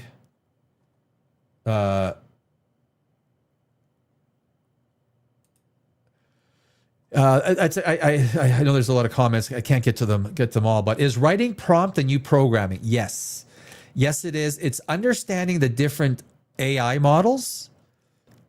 They're all different. You're not going to know them all. It's impossible to, because also creating an image is different than creating a video. With a lot of the models, what it is now that you can have images that are like guide rails for the AI. And then the prompts, you enter the prompts, a little bit like a novel, kind of not I think it's better if it's like that in a screen, writing it as a screenplay, where you tell the AI directly. And I've been doing tests, how much of a novelizing versus screenplay, which is very different ways of describing things. I think the screenplay, which is more of a direct method of describing, it works out better. But yes, it is becoming more and more, how quickly can you get what you need out of the AI using as few prompts as possible? Right. That's the, I think that's was something else. Visually is how we think, is it not? Yes. Well, yeah, I think we do, right? And I think in language, visually and then formatted with language. But yeah, creative. Obviously, the engineer is pre-read Fox if he is wearing white boxers. Look, that's actually good. It's very hard. So you create a character. You create these characters, and you can create a character set, and then you just put, in this case, at BioLife Engineers. Every time you put that in a prompt, it will take that character set, which is a front, back, side, and a description. But the AI still keeps. So what the description is, what they're wearing is a sheer, elegant robe and an off-white kilt knee-high, an off-white knee-high kilt. Most of the time it gets it right, but you notice sometimes it puts in shorts. Sometimes it's like, so if you see, I was like, so I have to go and make it more exact that I want the elaborate knee-high off-white kilt. I have to add another word into it, and then it gets it. Then I have to redo that whole sequence. But you see the shorts, something doesn't come out right, and you have to redo the whole thing. I mean, technically, if you wanted to, you can make a video that works like a CPU. Make a video that works. Yeah. Program within program. Yeah. It's AI gets confused though, right? AI gets confused very easily, and then you have to like literally get very specific and detailed in the prompts. Frequencies are frequencies, and energy changes from acoustic waveform energy to photon energy to electrical energy. And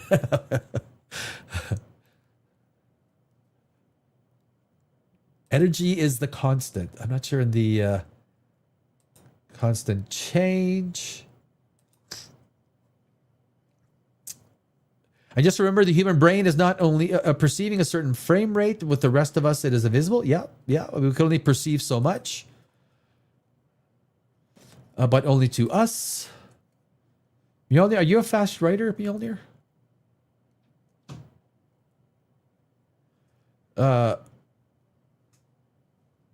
These things change so fast.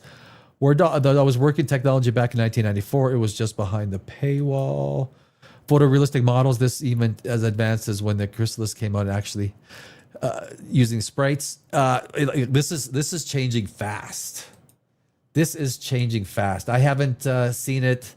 Is it streaming? No. My video.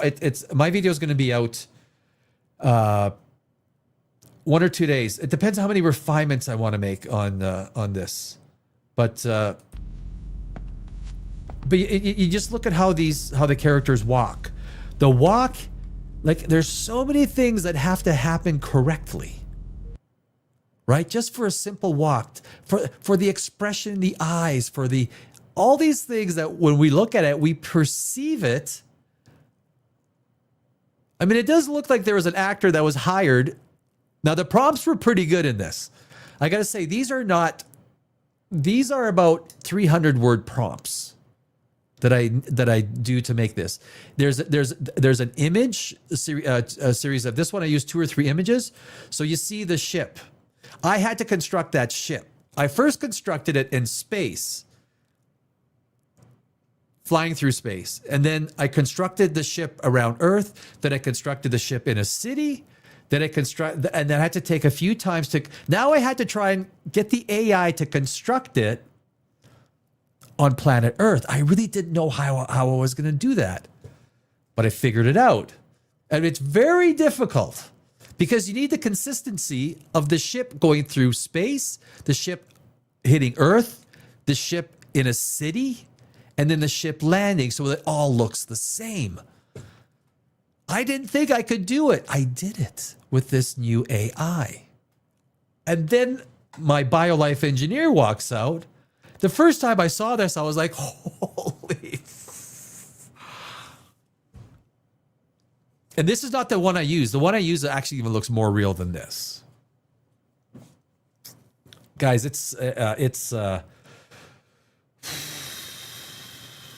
and I do love this one. I love the just the expression. This the eyes look real, the face looks real, the texture looks real. You know, so it's all these videos. Look at the rain, look at the sunlight, look at how his shoulders are lit, his face is dark, the top, the lighting. AI is getting it right. Look at his bicep, or his tricep. His tricep, how you see that light reflect around and then it's dark this is very difficult stuff to do.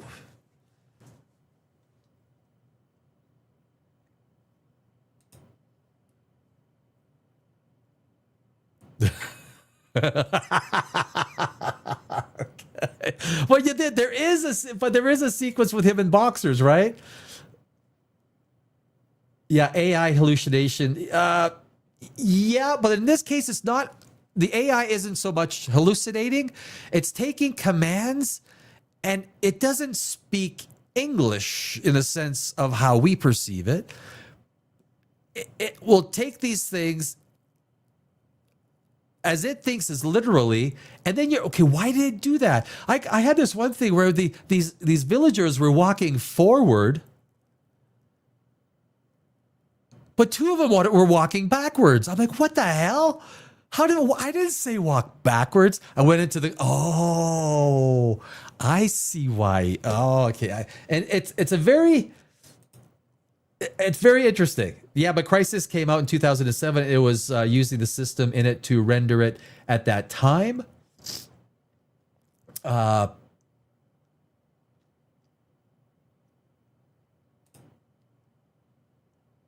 it's a kilt. Yeah. There are like I say, there are. Yeah, that's a kilt. That's the kilt. That's what there's. Oh, those are shorts. Now you see. Now that's one of the reasons I didn't use this sequence. This looks like a off-white elegant kilt. It's not. It's shorts. Look, it's a kilt and then it's shorts. How it kind of merges between them. So I was like, but anyway, I got a better sequence. Just little things. Now that would not be a problem a year or two ago. You're like, okay, that's good enough. That's cool. So it's all very some of the images you see again. I didn't use this one because the humans or the human specimens within the cylinders aren't that real. That's why I put some glowing dynamics like this one. So this one looks real. I don't. You could, or a bunch, it's, but also the lighting, right? So it's taking the teal. It's a high tech laboratory, sort of how the tech that they're using, a different way of tech. Anyway, so the idea is, and that's a big part of 2026 with this channel, Dimension Zero, is really getting an affinity. And look, you got to spend a lot of money, relatively.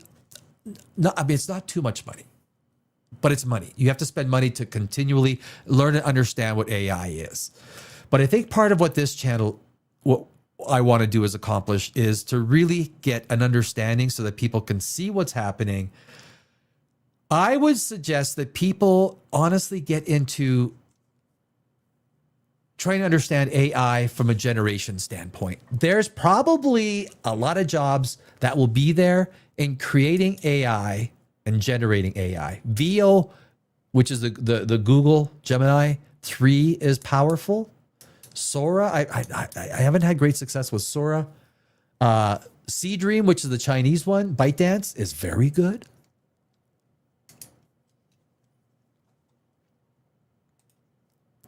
But I think this city, this was an AI image that I wanted. First, I get the image conceptually. And once I get conceptually the image, then I can animate it and create a video out of it. It's easier to create a video out of an image than just prompts, because then you can use the image and prompts. But I thought, well, this is probably kind of what I thought that their city would look like. Elegant, curves, clean. It's art. Whatever you would consider art to be.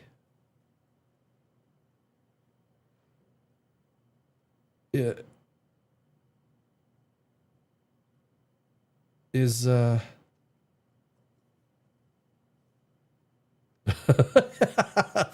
what?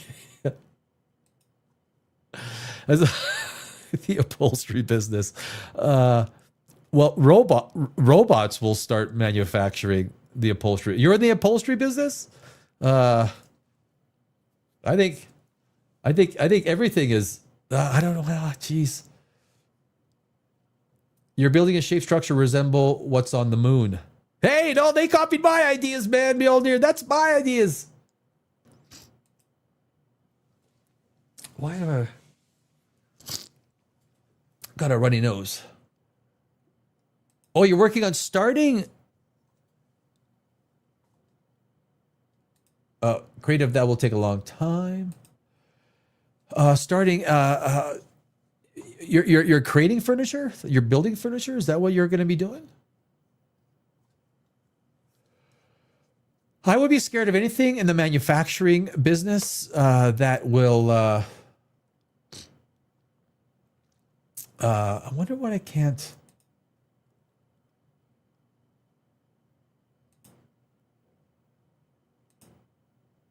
Oh, there we go. Oh, shoot. Okay, there we go. That's what... Okay, that's better. Oh my God. Okay, that was really taking up my face. I was like, I gotta get rid of this over my face. Just like what I do working with wood, cutting on ladders, etc. AI is not going to be able to replicate the same movements I do with power tools. Not creatively, but I was talking to my friend. He builds stuff. He's a construction guy. AI robots will come and build a fence for you. They will do that. when the dexterity becomes to the point where, you know, they're basically, or there might be one foreman operating 3 or 4 AI guys. I think it will come to that. I think it will. But when it comes to actual creativity, where the human element of, I think it's going to be a lot longer for that. Yeah, I would agree with that, Mjolnir. Selling a car and restoring furniture and cars. Cars is a tough industry right now, isn't it? I mean, that's a tough business, especially in the highly dangerous places that I do so. You're in Minnesota, aren't you? Is that what you said, Mjolnir? Minnesota? Selling a car to get more of the tools. Okay. So you're doing woodwork? Creative woodwork? Yeah. Like if people are looking for something specific that requires then it's going to be, definitely going to be. I don't know. Like, AI is wiping out. If you're like, look at some of these high tech industries, code. If you had a production company and you specialized in commercials, one of my good friends, he was a very big director in commercials, very big in Los Angeles. My buddy, he's out of business because there's no jobs. AI is putting every production company, not every production company, most production companies out of business. All the grips, the catering people, all these production, there's no job. AI, creative people used to draw cartoons, right? You could easily do illustrations, cartoons, anime. Like you don't have to do ultra real life.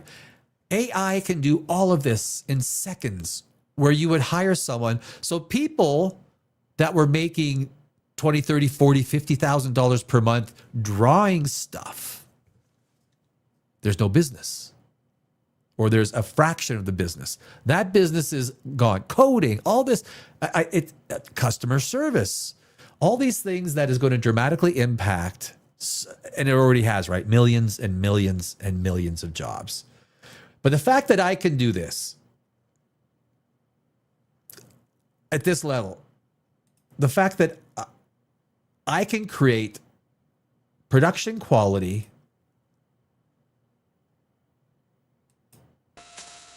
that in a few prompts. And again, granted, the one I actually used is better than this prompt, than this sequence, much better. The fact that I can do this now I've been working with AI long enough to sort of understand it.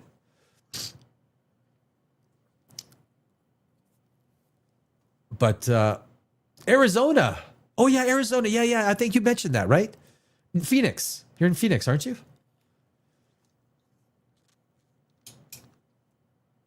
But it is, like I say, this is only a small part. Most of these I did not use. I have better sequences that I used in the next video coming up. And look, YouTube is it is so hard to get views on YouTube. Oh, that was actually one thing I'll have to show it tomorrow. YouTube has finally cracked down on all the BS 3i Atlas YouTubers. All the garbage that was the filth, the clickbait. I saw just an entire stream, an entire page, some had 0 views out for hours, and normally they would get thousands. So I think YouTube has finally caught up. I need the pneumatic for gluing, painting, sanders, and other stuff so I can restore old car interiors. Yeah, you're not going to have AI. Mechanics are a dime a dozen, whereas a car interior is super specialized. Yep. You're in Phoenix. Oh, you're in the Prescott area. Okay. Gotcha. Oh, man, I got so much to try to keep track of. Classic cars are really big here. Yeah, for sure it is. Drive those babies year round, right? There is supposed to be a thriving classic. Yeah, classic cars. Yeah, I mean, that's a strong, yeah. I've actually seen quite a few Shelby Cobras. That's a nice car. And not replicas, real ones. Yeah, that's a nice car. Nice.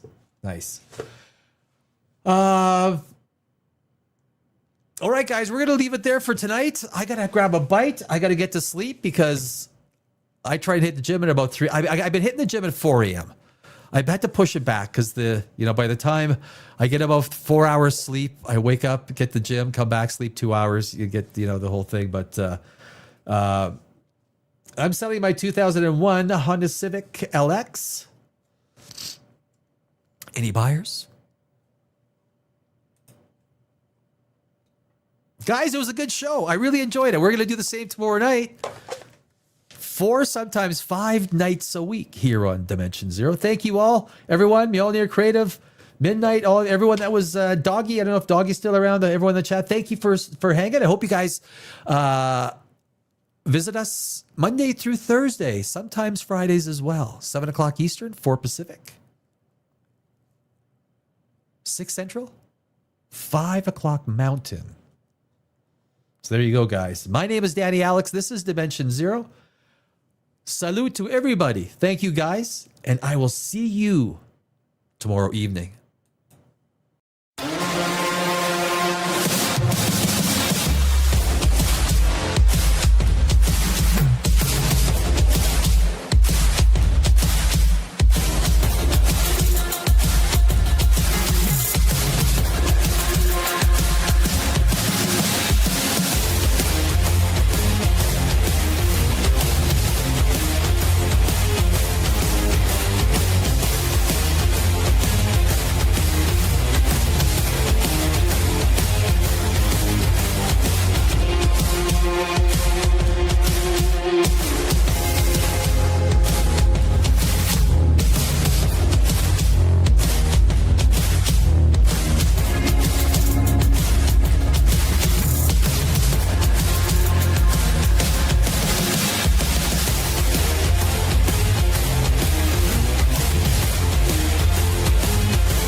Okay, children, let's take our seats. Yeah, baby.